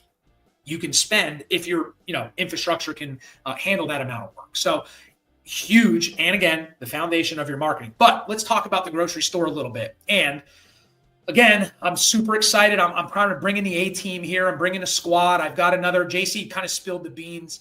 We're going to be bringing in somebody really important and integral. And if you're a client of ours, you know her, you love her.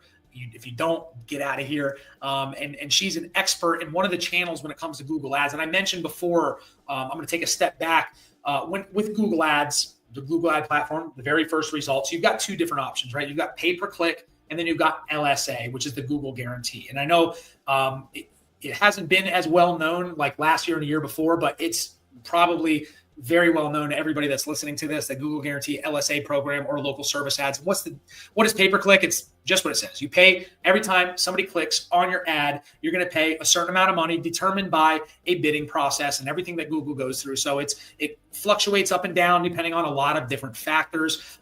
So it's effective in most cases, like for storm chasers, right? So if you are in Tampa and you want to come down to West Palm Beach where we're at, or Fort Lauderdale or Miami, you can run Google ads in that area and start building up some work. It's going to be really expensive, but when it's done right, we've seen clients of ours pull in millions of dollars of work in only a couple of weeks. And once they pull that millions of dollars of work, they shut it down. But there are some limitations because it is a pay per click. It's very competitive. If not done properly, you can waste a ton of money. And I've heard horror stories of people spending thousands and thousands and thousands of dollars in one day and not getting a single lead. So it's very important if you're going to be running pay-per-click, which in most cases is not the most effective in the restoration world. If you have the budget, great. It's another spot to be. It's very effective in the storm chase or if you're going outside of territory. But if you are going to utilize pay-per-click or you're currently engaged with an agency, there's a few things that you need to make sure that you have in place, like right off the bat. One is click C's. You want to make sure, because it's a pay-per-click, your competition can't go onto your ad and just click it and go to your website and delete it and go click it and spend 50, 100, 300, whatever the amount of can be per click. It can get really expensive. And what it does is just eat your whole budget up. And people do that. So there are some click fraud protections that you should be incorporated. Or if your agency you're engaging with doesn't have that, like, do it. Don't let them hide behind budgeting. Don't let them blame the budget. Just find out for yourself.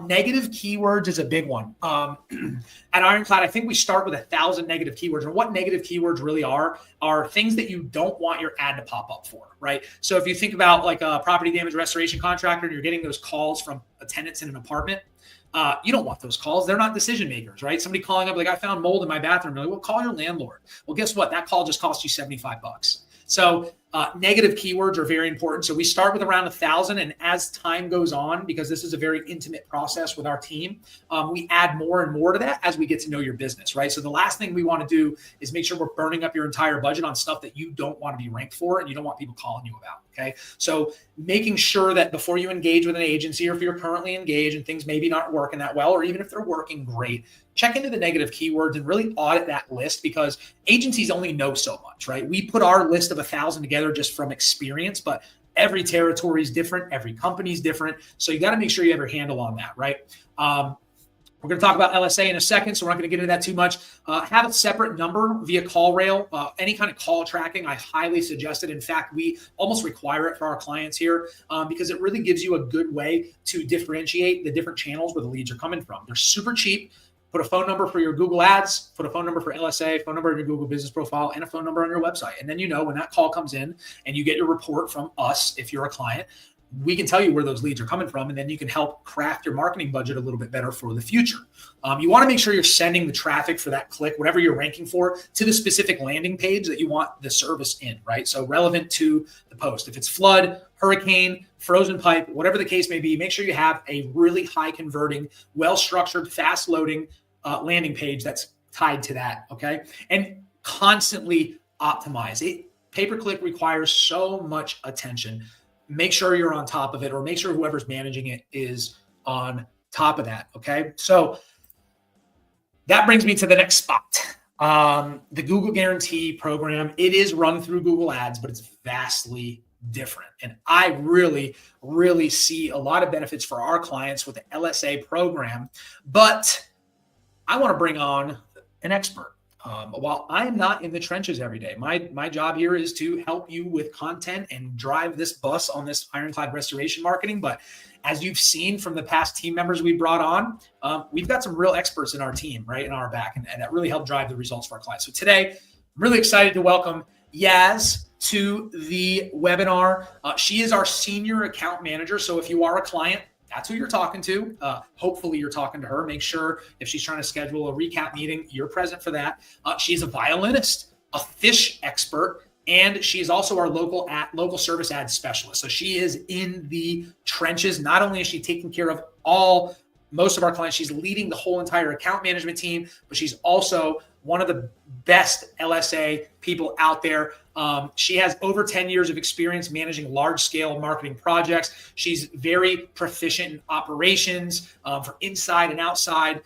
She has 20 years experience as a bilingual sales expert. She does speak a very fluent Spanish speaker. So we do have some clients out there that are down, especially in the Miami and Hialeah down here in South Florida, that really get a benefit from being able to communicate effectively. But Yaz is one of those multi-tools that you love to have on your team, the unicorn out there that just has experience and in SEO, Google Ads, Search Console, call tracking, social media, marketing in general. But what really makes Yaz unique here is her willingness to help and the genuine responsibility that she takes on for every single one of you out there that's a client of ours. So enough inflating all their heads out here. I want to bring Yaz on, and I pushed the wrong button. But Yaz, what's happening?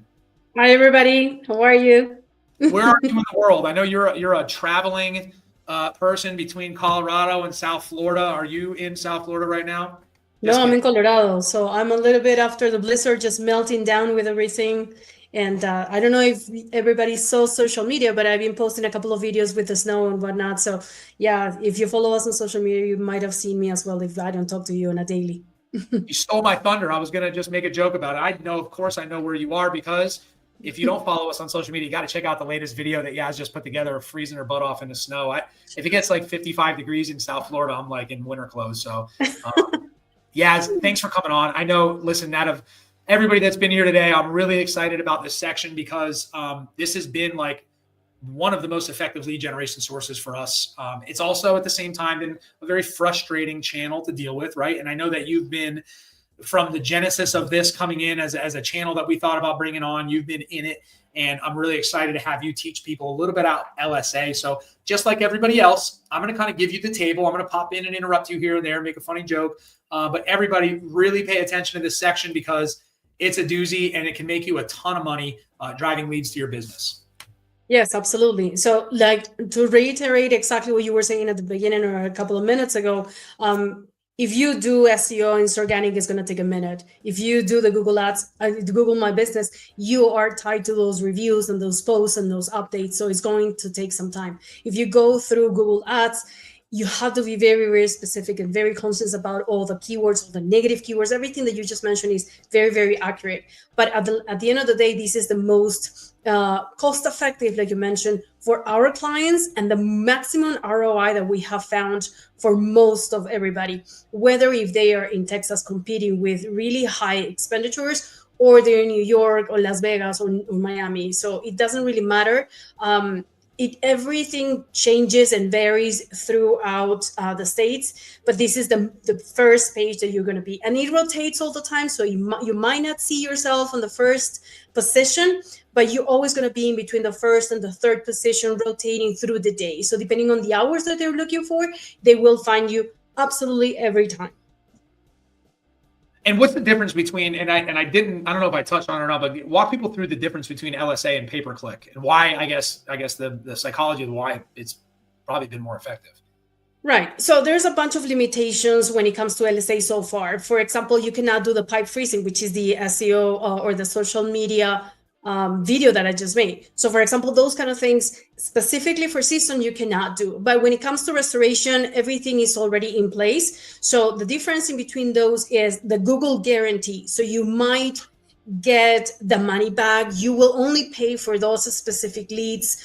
You just have to follow through with everything. When it comes to pay-per-click and Google Ads, it's a constant battle with not just that keyword and how people search for different things in different states. They will not say the same thing if they're looking for mold remediation or mitigation or all these different words that they want to say. So we have to learn how the people are searching for you in these specific markets, even if it's in Espanol or if it's in English or in their own mindset language, how they want to interpret exactly what is happening in their flooding or emergency disaster situation. So that changes a bunch.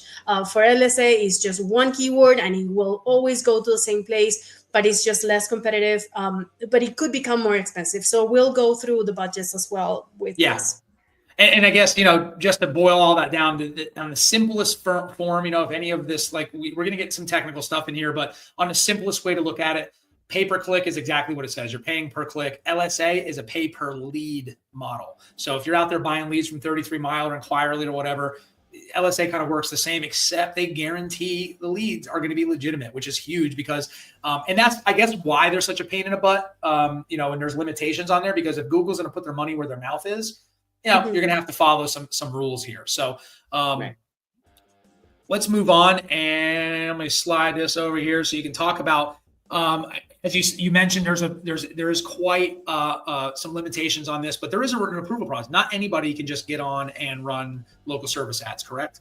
Not everybody. We've seen definitely stop pointers through the process. So for example, if you already have your IICRC, if you already have your proof of insurance, which is minimum requirements for the state, that's phenomenal. You're already halfway through the process. But you have to go through the background check. So saying that you are not in any legal trouble, anything like that, and they will ask for specific personal information. But that's just to keep you protected. So people are very hesitant about doing that process, but it's just to keep you protected and for protecting your clients as well of who is going to take that job. They go through that extra length to keep you not just protected, but safe through the process of who's going to go into your home and who's going to remediate whatever you need to. Obviously, you have to have the reviews, and I have another more specific detail, but this is just to begin with. You at least have to have 3 Google reviews on your Google My Business tied to the LSA in order for you to get started. So if you go through those process, you will be good to go to begin with. So let's back up for a second, because you just touched on something that, we all know it now, but as just mentioned, you got to have a Google business profile to run LSA right now, right? That used to not be the case. I believe that switched over in November of last year. Correct. Yeah, so, and like I mentioned, I'm gonna say it a little bit further on, but basically you had 2 choices before. You were doing all. They send you a link. For example, local service ads / my business, and that's it. or you can tie it to Google My Business. And from the beginning, I said, you know what, let's just do Google My Business, because at the end of the day, we want to see those reviews on your Google My Business. That's what people are going to look for, not the specific LSA link. So definitely they are actually taking it down on the 22nd officially. But as of right now, they are still having that. But those links and those reviews are going to disappear. So that's no good. That's no bueno. That's definitely something that they have to fight for. So they have to contact the client that created the review and then say, you know what, with this new link, which is my Google My Business, my official site, you have to either post it again or you have to move it over. And you cannot do it. They have to do it to keep it legit. So that's going to be a little bit of trouble. Good luck. Well, I know you have a lot to say when it comes to LSA, but something that and I'm kind of move this around a little bit. I want to touch base on it because at the end of the day, people are going to listen to this. They're, some are going to really take this to heart. Some people, all they're waiting for, they're sifting for is the information that's pertinent to them. And one thing I think everybody can agree on is money is important, right? So when it comes to LSA, can you walk us a little bit through his graphics and kind of the costs that are involved? And I know everybody heard me talking about spending thousands of dollars on pay-per-click and a monthly thing, but listen, we all hear it. How much do we got to spend to be relevant and actually get leads into the business? Oh, that's a tricky question because it always will depend on the season. It will depend on your state. It will depend on the specific time frames of the weather related, so to speak. So you can spend 2,000. The graphic in gray, which is the generic one, will show you, yes, on a monthly basis that you're spending on the seasons. If it's a rainy season in April, May, and then it goes up in July a little bit, and then it really goes higher up in October and September, because those are the seasons that we have seen restoration going through, not the mold, which is more steady, but the rainy season or the pipe freezing season, all these water-related restorations that we are seeing. Now, when it comes to specific budget, we see two different graphics. Now, the first one, it goes tied together. So if it's high season, it will go the budget up. If it's low season, it will go the budget down. So you can spend, that graphic is in between $400 and $13,000. Depending on how much you want to spend. You can also, same as Google Ads, you can pause the campaigns, you can turn it back on, you can, if it's too much for you, you got 120 leads and you are overwhelmed, you can absolutely pause it and then turn it back on. And it doesn't take like Google Ads that will learning process, which takes about, it used to take 48 hours, now it takes like 10 days. So it's crazy. Now this one is more dynamic and more interactive. As long as you are following through with the responsiveness, you should be fine. And then the third, which is really low on the blue, which is the lead charged against the really high orange, which is the cost per lead. So for example, if you got one lead, two leads, and then woof, it went really high up, it was because of your competitors. There were so many competitors at some point that created that bump into the cost per lead. So once you created those, let's say $2,000 on a monthly basis, you will spend those $2,000 through the year because your competitors are keeping you up there. So depending, like I said, on the season for the first graphic, on the competitors on the second graphic, or just generic, depending on just season of the weather, that's the third graphic. So that's why it's a tricky question, because it will depend on the state, on the searches, on the season, on your competitors and so forth. So it's a tricky question, but it's very, very fun to watch and very motivating for clients to keep that interaction going. So if your competitors are keeping you up there and you set it and forget it, you're never going to show up. You have to keep on having update all these elements through the LSA. So that's very interesting. And when you talk about showing up, you're talking about ranking, because the LSA is actually, there's a ranking factor tied into your local service ads. And so you have to be cognizant of where the budget's at, what the cost per lead is going to for each respective thing, and make sure that your budget, and just because you set your budget at $6,000 a month, it doesn't mean you're going to eat that budget up. And that's the cool part about LSA, right? Whereas pay-per-click, you set it at $6,000, it's probably going to get used up, and you're probably not going to get a whole lot out of it. Versus LSA, where you set a $6,000, you can set a $50,000 budget. You may spend $3,000. You may spend $2,000 in 1 month. And I guess it's really relative to seasonalities, the volume of search that's going out there, and then your ranking factors, which much like SEO and Google Business Profile, LSA has ranking factors involved. Because again, Google's putting their money where their mouth is. They'll give you your money back, but it's not legitimate. Is there anything else on the budget that you want to touch base on before we go over to your it goes tied to the next one, so we can move over. I'll slide into the next one. Yes. So, yes, you set it up for $10,000. Well, they will say, no, you have to be more realistic. Okay, I want to spend $6,000. Okay, that makes more sense. I want to spend $3,000. That's respectable. That's totally fine. However, in order for you to keep that up, you have to have that responsiveness. You have to upload new pictures, new jobs.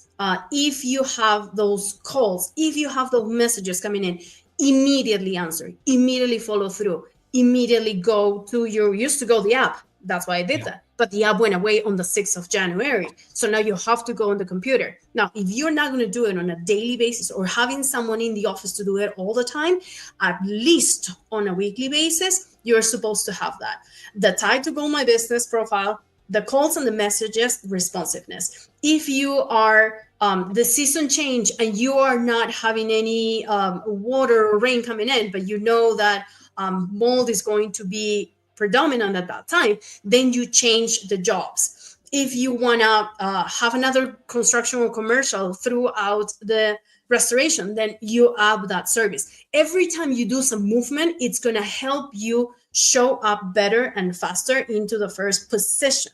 Obviously, you're going to be on the first page because you're paying for LSA, but you're going to be in the first position because of that responsiveness. Now, what does the responsiveness look like? Is there a time, like, I know what I remember from a little while ago. And I guess what is the responsiveness out there for people that are running this to see how important it is? Oh, it's critical. Every single call has to be answered. Every single message has to be responded to. So it's just like running your business. If you're not answering the phone, you're not responding to messages, you're not going to get business. But from the terms of LSA, they're just not going to display your ads, correct? Or they're just handing that lead down to the next person. Okay. Exactly. If that 3 numbers are rotating all the time on the first page of Google and you're not doing any of them, then why will they show you? Right. So that's a responsibility. That's a feedback you have to have all the time. Now, once you follow through with that call and it becomes a lead, now what do you do next? You have to rate it. On the top bottom of that call, it says, rate this lead, either if it's a good or a bad. If it's a bad, you can get credited. So you might get that money back. Even if it's not a conversion, but it was a lead, you might not get that money back, but it was a lead that you don't do, something that you do not offer, a service that you do not comply with, then you can get that money back. But as long as you rate it, you will get that credit. And if it's archived and completed and so forth, phenomenal. It's going to go to the second one and the most important one, the reviews. So if you follow through with that one, you get the monthly, fantastic. At the end of your job that you've completed with that client, you go back to the LSA and you say, okay, now let's ask for that review.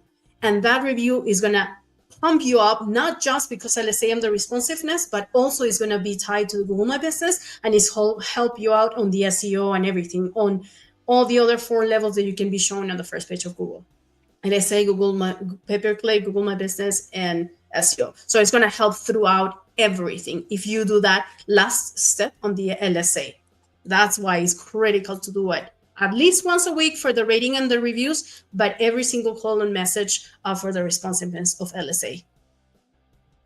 Yeah, that's a lot of really good information out there. So just to recap, like when you're running LSA, you've got to be responsive. No different than you're running your business. That should be like bar none. But sounds like it's something that's an area of contention because people aren't that responsive. I remember what I was going to say is I guess there used to be a thing that it would say is if you don't respond to a message or a call within 15 minutes, it's gone, right? So I guess it's even gone beyond that. And this is going to evolve. So again, it's good practice in owning a business to respond to people when you're spending money on leads.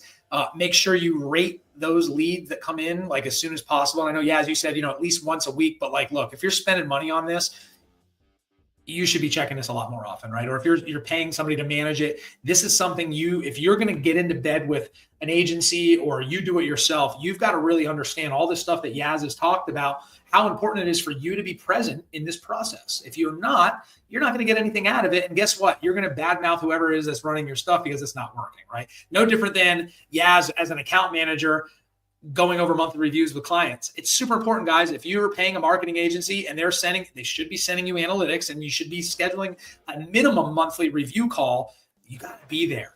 The LSA is great. And if you want Google to put their money where their mouth is, you've got to be responsive and you've got to utilize this properly. So again, rate the lead that comes in, answer it right away, do a good job and get a review because they're all going to be tied together. And again, if you haven't noticed a pattern, all of these channels work within each other. So a great review from a Google guarantee is going to just trickle down into all your other rankings and everywhere else that you're trying and you're spending money for. Yaz, is there anything else that we might have not gone over? Well, I know there's probably millions of things we haven't gone over with LSA, but for the sake of time and for the sake of content, I know we're going to be running an LSA roundtable again. We did one previously with Yaz and JC. If you guys haven't checked it out, check it out on the Restoration Rundown podcast or the Ironclad Restoration Marketing's YouTube page. And Yaz went in through a lot of that stuff. But since we aired that, there's been a handful of other changes that's happened out there, Yaz. It's kind of a lot to keep up with. So at the minimum, and if you have any questions about LSA, reach out to us. Go to ironcladrestorationmarketing.com. Again, shameless plug. Follow us on social media and any streaming services. Yaz, did we leave anything out that you want to touch base on that people can take away from this and put it into action right away?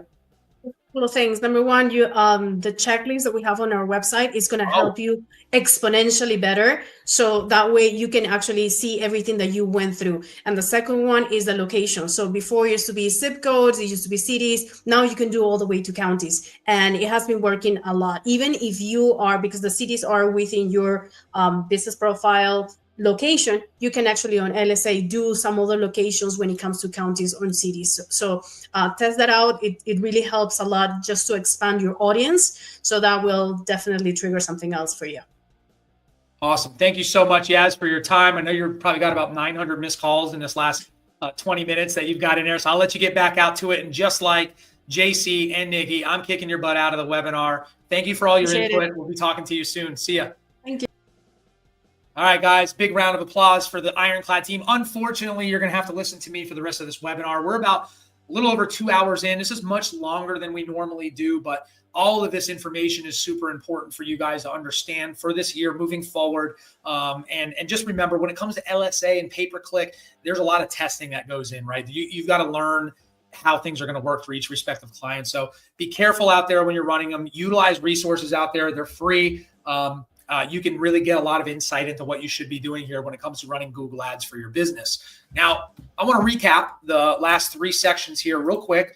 If you're a skimmer or you listen to things on 2-speed like me when it comes to podcasts, when you want to dominate on Google, one, you got to have a website that's optimized with keyword-rich content to rank well on the organic section of Google. And you build that foundation with search engine optimization, SEO. Remember, the SEO does take months and months to rank you well, especially for the high competitive keywords in a high competitive market. So you're going to utilize the grocery store while your garden's growing. Go implement some pay-per-click and LSA. Right now, as you might not have noticed, LSA has been the most effective for our clients in the last couple of years that we've been running them. So you got to make sure that you're at the minimum running those LSA ads for your people. And again, you want to take over the entire first page of Google.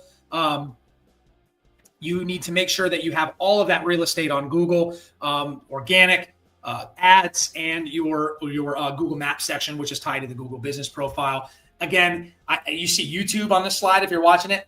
I'm going to talk about video in a minute, but YouTube is the second largest search engine in the world. As AI, as content, as Google's looking for helpful content, keep a very sharp mind on starting to create some video content.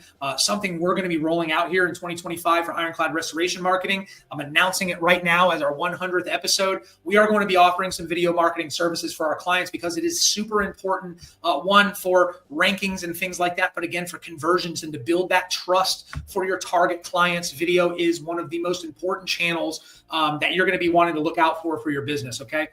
So we're going to move right along on the webinar. Hopefully you guys are still with me. If you need to take a big yawn, you can pause it. And we're going to talk about everybody's best friend, social media. Now, if you've listened to me in the past, you know my views on social. As an agency, we do not manage social media accounts. We did in the past. We've learned a lot from it. We're very proficient in it. We manage social media for ourselves. So I firmly believe that it's very important. But at the same time, and like a lot of these other marketing modalities, if you don't have your other ducks in a row and you're super focused on social media, you are going to be vastly disappointed because of the simple fact that most people are not going on a social media platform to search out a home services business.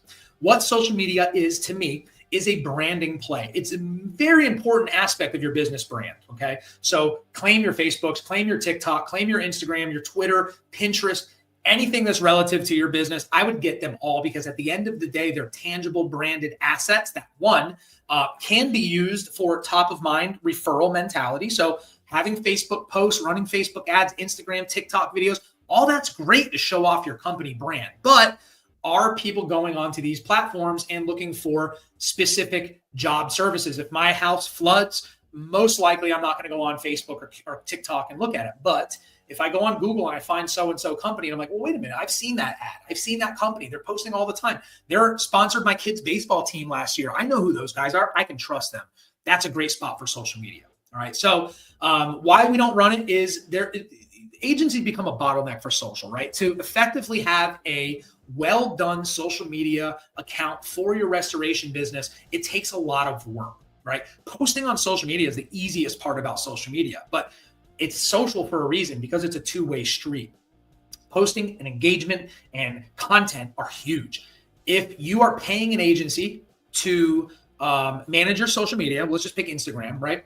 As a business owner, you're going to have to provide them with content, right? Pictures of your jobs. They're not, unless you're spending a shit ton of money, they're not going to come fly to your location and take pictures every single day of all the work you're doing and post it online. No, you've got to send them content. You've got to give them context to that content, right? Most marketing agencies out there are generalists. They don't understand your industry. You can send them a picture of a broken sump pump in a basement that's flooded everywhere. They're not going to know what the hell that is. If they live in South Florida, we don't have basements. So take that into mind. So you also you're going to have to provide them the picture. You're going to have to provide them the context. Then they're just going to copy and paste what you sent and put it online. They're not going to answer comments. They're not going to build an audience in most cases, unless, again, money talks. So you can get people and pay people to do anything. So unless you have an in-house team, I strongly suggest kind of taking that on yourself. Much like posting on your Google business profile, things like that. You can do that all from your phone in most cases, from different apps and whatnot. So you just, what ends up happening is, given the fact that you need to give them pictures and context, most business owners aren't going to be consistent with that.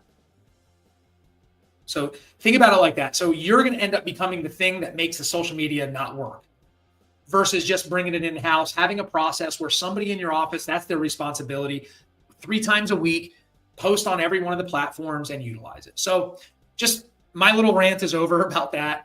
Again, we have a lot of experience running it. We've considered bringing it back in as a service that we're going to run, but we want to make sure that it's going to be effective for our clients. We want to make sure we have those other ducks in a row before we move on to something else. Because if you don't have a strong presence on a search engine and you think social media is going to be the thing that runs your business to where it needs to get leads, you're going to be very disappointed. Now, carpet cleaning companies run social media ads. Hurricane comes, run a Facebook ad.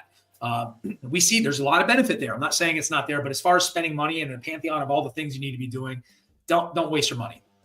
Don't be the bottleneck.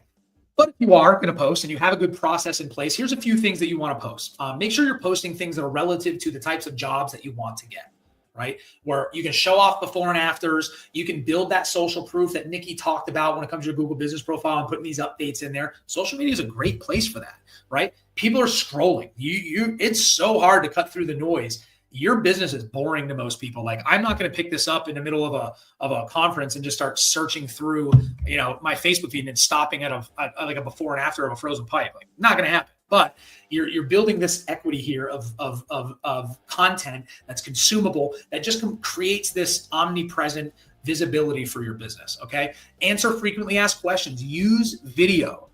Get your phone out. You always have them out. Videotape yourself talking about your company and how you can be a service to the community. Don't worry about selling. Remember, people aren't going on Facebook to buy your stuff, right? You're not selling a gadget. You're not selling a cool backpack you can put your puppies in and go on a hike. Like you're not doing any of that. You're a home service business. So post things that are relative to the stuff you want to get ranked for, answer questions, help people. Teach people what it looks like when they find mold, what they're supposed to do, and reference your website. Send them back to that hub that we talked about in the beginning, which is your website. All right. And running ads, like I told you before, is effective, right? In certain circumstances. So there's a lot of ins and outs and nuances with social media, but in general terms, it's very important. But you should be doing it yourself until you get competent with it and at least build some sort of schedule and calendar and get into a rhythm. And then you can think about bringing on third party or somebody else in there. And if you just don't care what it shows, then let an agency get paid $1,000 a month to post up National Waffle Day. That's your money. I would rather see that money go into an LSA program or spending a little more money on SEO to get you real results. All right. And one big thing is, and I used to see this quite a bit when we were doing the social media stuff, is people would want to buy followers. You get into Facebook, some of these Facebook groups that aren't well policed, like Restoration Rebels is super well policed. A few of the other ones are policed, so they don't allow this kind of stuff to happen, which is great because I feel like it's misleading, but never, ever, ever buy social media followers. It's a waste of money. It's not going to get you anything except for, hey, look, I've got this many followers. But then people are going to look at your post and see that you have 1 like or no likes. Then when you run ads on Facebook, you're running ads to a bunch of fake accounts. Think about it. Don't buy followers. I don't know. It's been years and years since I've seen any of this coming out. So I don't even know how relevant it is anymore. Same thing goes for people that get into these groups and talk about Google business reviews. Don't buy reviews. Don't buy followers. Don't do anything that is trying to circumvent Google's best practices because you're going to get hammered for it eventually. I promise. Right. That's enough of the spiel on social media. Let's move on to something that is very important to me. A little background. I cut my teeth in marketing with video. Video is one of my favorite things to do. If you haven't noticed, I like speaking on camera. I full-heartedly believe how important video is, but also how much more important it's going to become when it comes to digital marketing. So we're going to spend a little bit of time on this. And just remember, you always want to leverage video content. If you have a website and you're a restoration contractor, at the minimum, you should have a welcome video to your company and authentic. Pull your phone out. Have your secretary or one of your techs hold their phone out and record you. Hello, my name is so-and-so from so-and-so Restoration. We're family owned and operated for 25 years. We're located in this area. We serve the greater XYZ area. Please, thank you for checking us out. Call us today. And that's on the forefront of your website. People are going to consume that content much better. Now you have something that builds trust on your website. It lets people get to know your company a little bit, lets them to know that you're veteran owned and operated, or all those USPs that we talked about. Video is a great place to put them. And that's social media content that you can share and you can run an ad to when it is frozen pipe season, and you can send a video out about how you guys are different.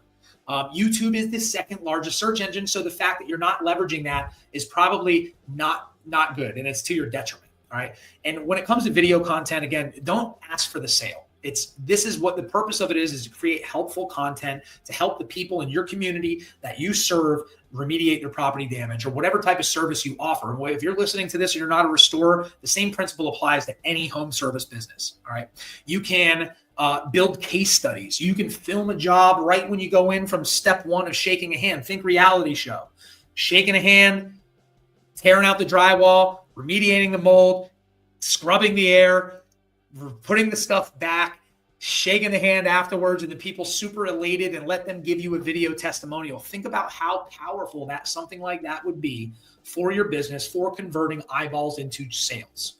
Nikki mentioned the posting. Nikki mentioned reviews. All of those things are about conversions. JC mentioned reviews. JC mentioned, and I mentioned the USPs on your website and what makes you different. What a great thing to have is the video testimony of your company. You can talk about how great you are until you're blue in the face. When you have somebody else do it, that's much more powerful. Okay. So you should be doing videos. I think a good rule of thumb is make a video for a general welcome to your website and create a video for each one of your services. Why not? Teach them what it's like, what to do when they have water damage. Make multiple videos. You can take those videos and do quite a bit with them. All right. And we're going to talk about that in this next section once we're done with the content. All right. So definitely think video is a good idea. We're going to be shooting video for our clients. We're going to be traveling. We're putting together a whole plan right now. It's in its creation mode right now. We want to make sure it's going to be the most effective for you out there because we full-heartedly believe how important it is. And I can't wait to launch this because it's one of my favorite things to do. Next, email marketing. one of the most old school tactics since email's been around is marketing via email, right? We're just going to hit on this real quick because it does have a big place in a restoration world. You should be engaging with your consumers, your past clients, because that's how you get referrals. That's how you get, sometimes you get reviews. That's how you can share news. A lot of other home service businesses like carpet cleaning could share coupons and things like that. So there is a lot of benefit there with email marketing. Again, if we're stacking up the importance of things that you should be doing to get leads in, email is probably, on the lower end of it, because if you're not healthy on visibility on a search engine and you're emailing, like, who are you emailing, right? So, but you should be building an email list, because you can run Facebook ads using the email list, and you could do a lot with a list of emails. Don't scrape them. Don't buy lists. That's a waste of money. There's a very intensive process that's involved in cleaning emails up, so you're not becoming a spam person. If you do get flagged as spam, what it's called is they're blacklisting your IP or your domain, which would be awful. And that means you're not going to rank on a search engine, and that means nobody's going to find you. When you get that domain blacklisted for spam, you're gone. Like, you're starting over. It's very hard. There's certain authorities out there that run spam scores, and you can check your own domain for that. So if you are running email marketing, let's do it organically. Build a list off real customers. Part of the onboard or offboard process is you ask them for your email, because you can send them an email with the QR code Nikki mentioned to get a review. Even on the simplest ways, that's one email that they get. Like us, we send an email out every single day to our clients, right? It's our social post. It's whatever we've done, whatever we feel is relevant that we think that we can teach somebody something through an email. We send it. We never are sending an email like, hey, sign up for our services. In most cases, people have signed up to our email list because they want to learn something, not because they want to be sold to. It's a given. Like, we do this as a service, and you know that. And if you can't handle it yourself, give us a call. MailChimp, if you're looking for a platform, MailChimp's great. When I made this slide, I think they gave you up to 1,000 monthly email sends. I remember a number of 2,500. Either way, that's a lot of emails to send out in a month, but it's free. They have a free version of it. It embeds right into your website. You can start building your newsletter list, and you can market to that, right? You can market to that email list if they're past customers, and it's a great way for referral or top of mind mentality. Like, let's say my neighbor has a loss, right? And I've had a loss before, and I've dealt with so-and-so company. I might forget that company, but if I have emails that are coming in that I'm okay watching or getting and not flagging as or unsubscribing, I'm going to refer that person out to you. Frequency wise, once a month is fine, unless there's like a major event like cat season coming up or there's a disaster in the area. You can go out and really use it as an as-needed basis. And content-wise, keep it super simple, right?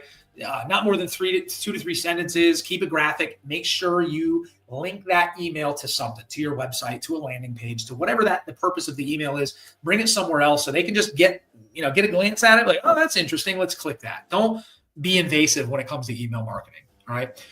That's all the time I'm going to spend on email marketing, because I want to come to a more important, to me, I guess, in the grand scheme of things. We're talking about creating all of this content, videos, blog posts, social media posts, just taking photos and videos in general. What are you going to do with it? Well, I know because we do this every day. If I put myself in the shoes of somebody that's in a home services business, or I put myself in the shoes of me and my construction company, you don't got a lot of time to do stuff, right? So if I'm going to take 20 minutes and I'm going to make like 5 videos and teach people how to navigate a water loss, how my processes work, how you can tell if mold is dangerous, or maybe what causes mold. If I'm going to do that, I'm going to spend all this time to make this content or create a graphic or whatever type of content. Let's make it work for you. Right? Let's make math work for you. Never was that great at math, but I figured out a way to make 1 = 5. So one piece of content syndicated across all of your digital platforms here on the omnipresence chart is going to go a lot further, right? So if you've taken 10 minutes to make a video about your company, that needs to go up as a blog. It needs to go on your social media, every one of your social media accounts. It needs to go up on your YouTube. It needs to go up on LinkedIn if it's relevant to your company. Definitely needs to be on your website, and it will be because of the blog, but you also need to find more room to put that and put it up on your Google business profile. Whatever type of content it is, why not? Syndicate it. You can take a video and get a free app and transcribe that thing into a blog and embed it onto your website. Put the keywords in there that you need, link it properly internally, externally from your website, and man, you have created 5 or 10 pieces of content out of one content. So just like we're going to do with this webinar, we're going to cut this up into just bite-sized pieces that you can consume. We're going to syndicate it. It's going to go out in an email blast. It's going to go on our social media profile. It's going to go everywhere, because Why not, right? If we're trying to be omnipresent and your brand wants to be everywhere, then you should squeeze as much juice out of that lemon as humanly possible by syndicating your content.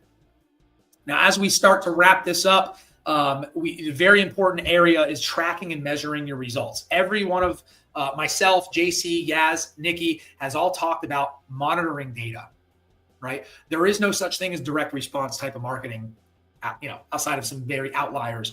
In general terms, what you measure is going to improve, right? If you hire an agency to come on and do SEO for you and you're just like, whatever, I'm not going to answer the phone. I'm not getting on the phone with Yaz. I'm too busy this month to go get my recap. My phone's ringing. It's fine. But what happens when it doesn't ring? Then you're in crisis mode again. Then you're calling Yaz and you're not probably being very nice.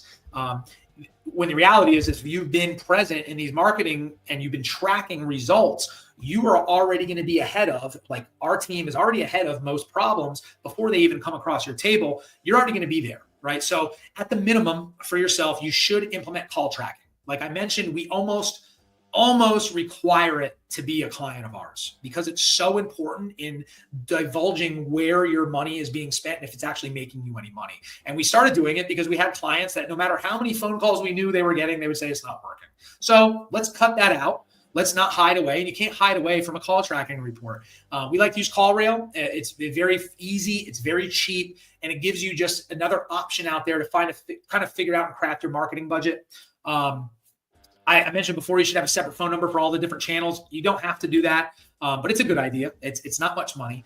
And you can track and process where all these calls are coming from, right?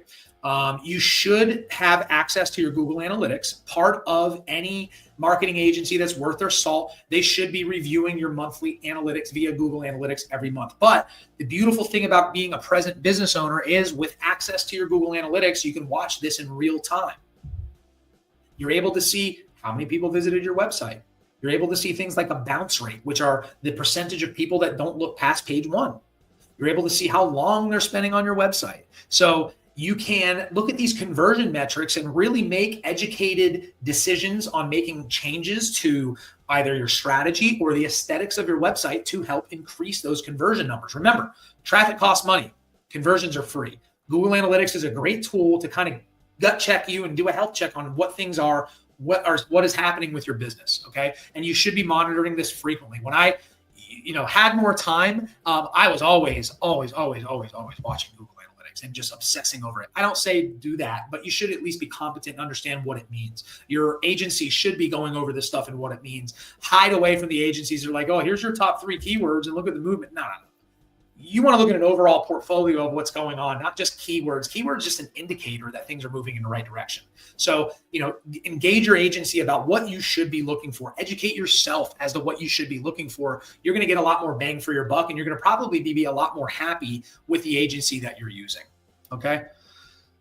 Now, hate to do it, but Skynet is real. AI seems to be taking over every single corner of this entire world. And what does that mean for the future of marketing? Well, I'm pretty sure that it hasn't become sentient yet, and it's going to take over with Terminators and stuff like that. But if it does, we've got multiple Terminator movies to kind of understand how we're going to navigate that. We can talk to Arnold Schwarzenegger right now still, and he can teach us how to navigate through the Terminators that are going to be coming here. But for the purposes of marketing, we are going to be rolling out an AI episode here pretty soon. Nikki is going to be at the forefront of that. I don't know if she knows that or not, but I'm giving all kinds of surprises here on our 100th episode. AI is a great tool. All right. It's unbelievable what it can do for your business, but you can use it for social media posting, content generation, video production. I mean, we've played around with some pretty funny things when it comes to video, but you got to make sure that you're not just allowing AI to dictate the terms of your brand. One, there's tools that Google uses to look for AI content. And if they don't have it very robust, trust me, they're working as hard as they can to mitigate that. So you have to make sure that it's out of your voice. I think AI is a great tool to build you a framework to answer questions. But when it comes to content writing, you've got to speak in your own voice. You have to come up with helpful, relevant content to your business. And unless you want to spend a ton of time training an AI bot to do that stuff, you need to be doing this yourself. So there is a lot. So at the end of the day, you don't want to use AI as a crutch to circumvent processes or like, well, shit, my SEO company, that's all they do is put blogs up. I'm just going to do that with AI. You're not going to be happy with the results. Eventually, the best practices Google puts out there, their guidelines for certain things. If you try to circumvent that in any way, you're going to get nailed eventually. Right? So you always have to be careful of the shiny new object, stick to the basics, make sure you have those ducks in a row and don't lean on it. And by God, watch Terminator 2 Judgment Day, one of the best movies ever created. Soundtrack alone is worth watching it.